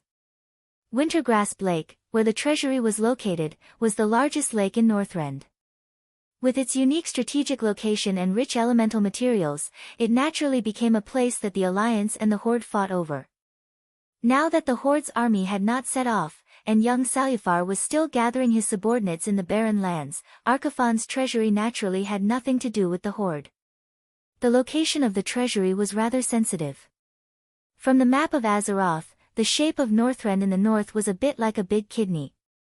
The west and east sides were closer to the central maelstrom, while the Dragonbone Waste in the middle of the Wormrest Temple was sunken into the north. Although there were traces of the Scourge army throughout Northrend, strictly speaking, the southern region was not under their control. The Scourge army's absolute control was actually the Icecrown Glacier in the northwest of Northwind. On the map, Wintergrass Lake was located at the midpoint between the Alliance's new Fearless Fortress in the Northwind Tundra region and Arthas Icecrown Fortress. It was only a mountain away from the Second Fool's Nest. It could be said that the treasury was quite close to the Gate of Heaven's Wrath, which could reach Arthas' lair, the Icecrown Fortress. However, it was not within the Doomsday Army's absolute control. As an ancient Titan building, the treasures inside could not be underestimated. The Guardians were the Rock Guardian Arcavon, the Storm Guardian Emeron, the Flame Guardian Kolalan, and the Ice Guardian Turawan. The 4 demigod guardians were typical elemental giants. Duque didn't know if they had divinity in them. Even if they didn't, the incomparably pure power of the 4 elements in them was a great supplement for Duque and Onyxia. After becoming a demigod of the Weave continuously absorbed the spiritual force of its user. It also used the excess spiritual force to connect to the 4 major elemental realms, extracting the wandering elements and filtering them before sending them to the spellcaster for use. In the process, Duque had refined many high-purity elements. However, the higher the purity, the harder it was to refine, and a battle between gods required extremely high-purity elements to hurt the other party. In the battle with Jaden, Duque had experienced this deeply. If he had been the main attacker in the battle at the Well of the Sun, who knew how long it would take to grind the eggs to death? After explaining the characteristics of the treasury to Onyxia, Duque concluded, Arcavon's treasury is both an opportunity and a trap for Arthas. I understand. It's a good opportunity. It was easy to talk to a clever dragon. If they waited until the Fearless Fortress was built before going to Arcavon's treasury, it would become a push, and Arthas would definitely not consider attacking casually. On the other hand, if Duque went to the treasury now, whether Arthas came out or not, the Alliance would benefit. If he came out, Duque, who now had the air advantage, would definitely not mind letting Elune throw a bunch of meteorites at him to teach the fool a lesson. If he didn't come out, because Duque was wandering in front, the Scourge would definitely not dare to pass by Duque and attack the Fearless Fortress directly. This would also buy time for the Fearless Fortress to be built. This was where Duque's strategy was ruthless. First knock out the Scourge's strongest air force, then step by step cut off the Scourge's space of activity and cut off their wings. This kind of strategy could be said to be steady and imposing, and it was used by the Alliance, so it was not easy to make mistakes. In the morning, after washing up, Duque took the Black Dragon Princess and Jaina and opened the portal to Naxxramas.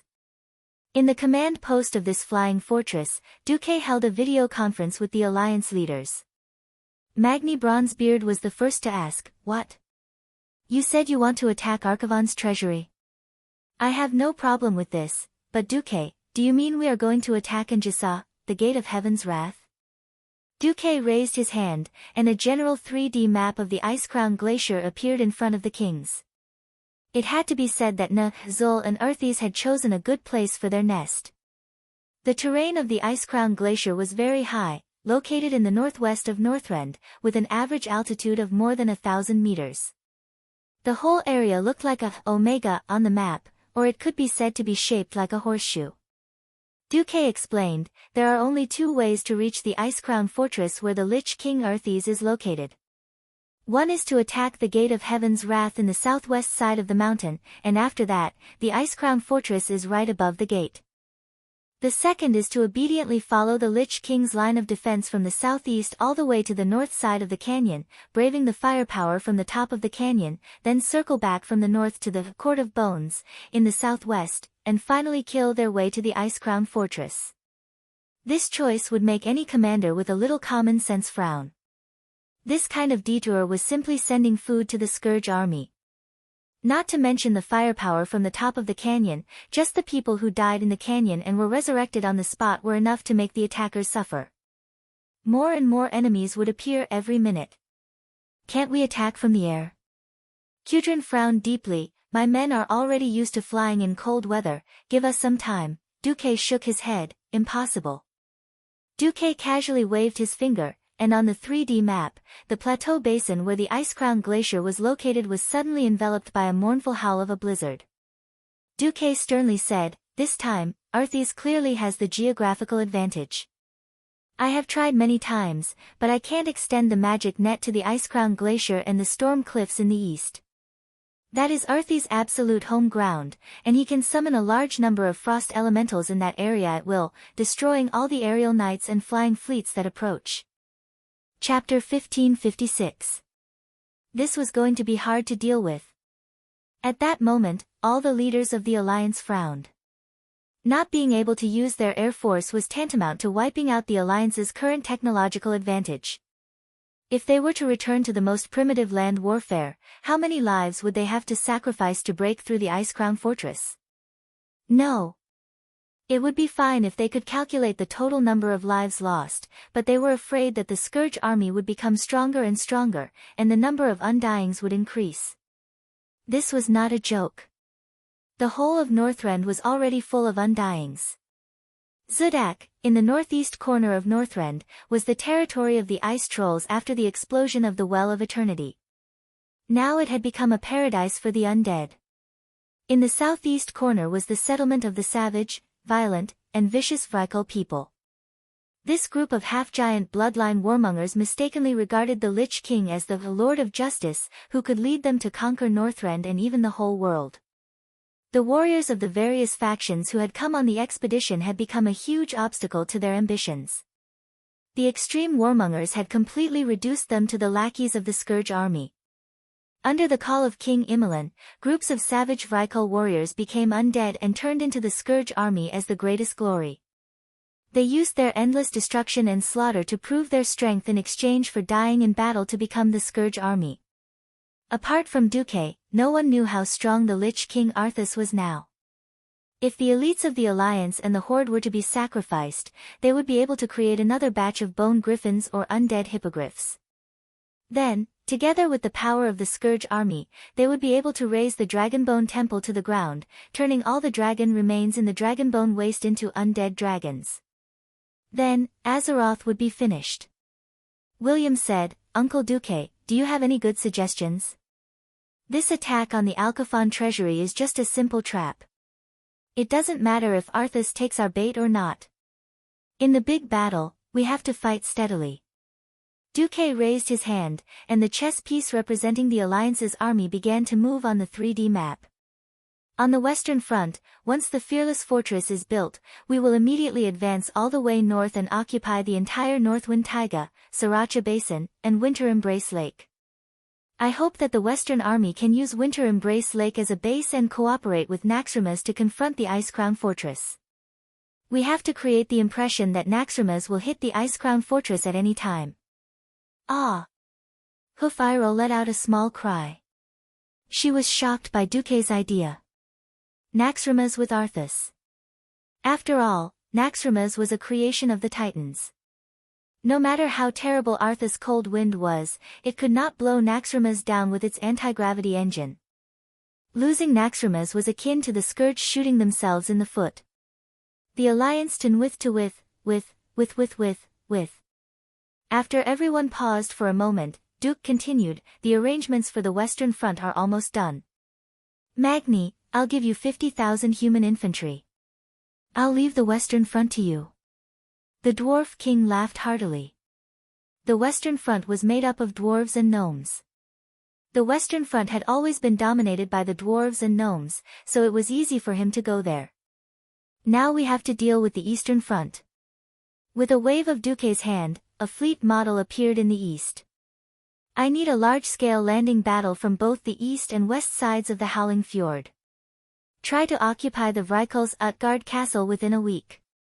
Then head north, flatten the Grizzly Hills and Zudak, and finally reach the Crystal Song Forest in the middle. Leave it to me. Varian stood up and volunteered. Duque smiled. Even if you didn't ask, I would have done it. But this time, I'll have to trouble you to bring young Saraphar's orc troops. They'll be a good hand in the siege. Do I have air cover here? Yes. Since most of the flying fleet is useless in the Icecrown Glacier, they'll be transferred to the eastern front when we reach the Winter Embrace Lake. Also. Duque glanced at Prince Kale. That's. The prince understood and smiled. When His Majesty Rin attacks Utgard Castle, the Dalajan will arrive. Attention! It's the Dalajan, not the Dalajan Wizard Legion. This meant that the Dalajan was really going to use all of its power. Hiss. This time, all the leaders gasped. Using the entire country to suppress them. The power was great, but on the other hand, if they failed, it would be equivalent to the destruction of the country. All the wizards and their apprentices would become liches and necromancers. Kale, that was really daring. But after thinking about it, they felt relieved. The true ruler of the Dalajan was Duque, the demigod of the weave. Without his instructions, how could Kale, that suppress the Dalajan academies and make such a bold move?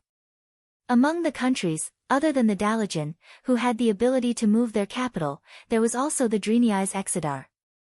Although it could be assumed that the alliance was taking care of the severely injured Dreniai, Duke did not even ask Imriel about it, which made Imriel feel like he was the only one who was alienated. Hoof bit her lip and said to herself, Imriel, oh Imriel. You must do something, or else you and your people will continue to be secretly ostracized. In fact, she was thinking too much. Firstly, the Dreniai were small in number and weak. Secondly, Duque was afraid that if the Dreniai were to enter the battlefield, it would further damage the Dreniai's vitality. Duque had informed the other leaders to try not to let the Dreniai be the infantry in the charge, but in the end, it made Hoof think too much. Duque did not notice this detail and continued to arrange the army. As the fearless fortress was quickly built, Vasht's Naga and Murloc army were naturally transferred to the eastern front. When she saw that even the Naga and Karaji insect people had missions, Hoof finally could not help but ask, Commander Marcus, may I ask what the Dreniai's mission is? Merid, who was standing beside her, took a step forward so that his body was closer to the front of the 3D projection. His intention to fight was obvious. Duque was speechless, but then he smiled. All right then, I originally considered that the Dreniai's vitality was greatly injured. Imriel suddenly stood up and puffed out her chest. Commander, please do not worry. The Dreniai's responsibility is to exorcise evil. We have long been used to sacrifice. Imriel's words were sonorous and powerful, and many of the alliance leaders were moved. All right then, promise me a few conditions. Please speak. I can put the Dreniai's holy knights together with the Silver Hand, and they will be responsible for the final assault on the Ice Crown Fortress.